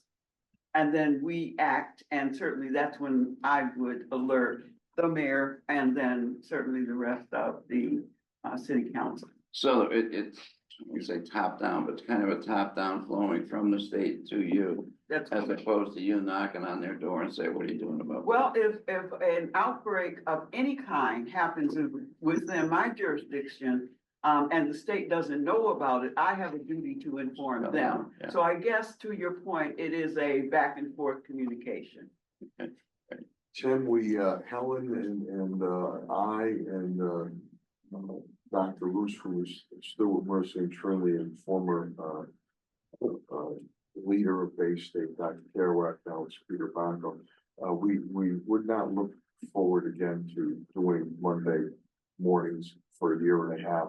I remember. I remember.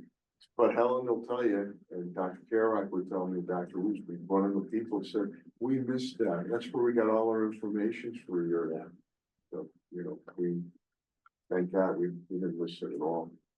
Well, Springfield was the point of information for the Western region. It was. Because 2240 in print They would media. do it live. Yeah. Yeah. So, Great, I'm all set. okay. Thank you. Counselor Davila, please.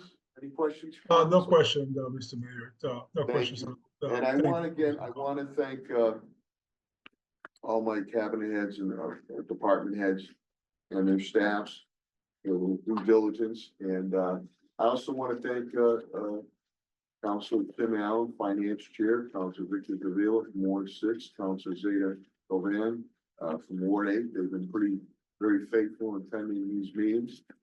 We are hopeful to finish up tomorrow with some other major departments, mid to late afternoon.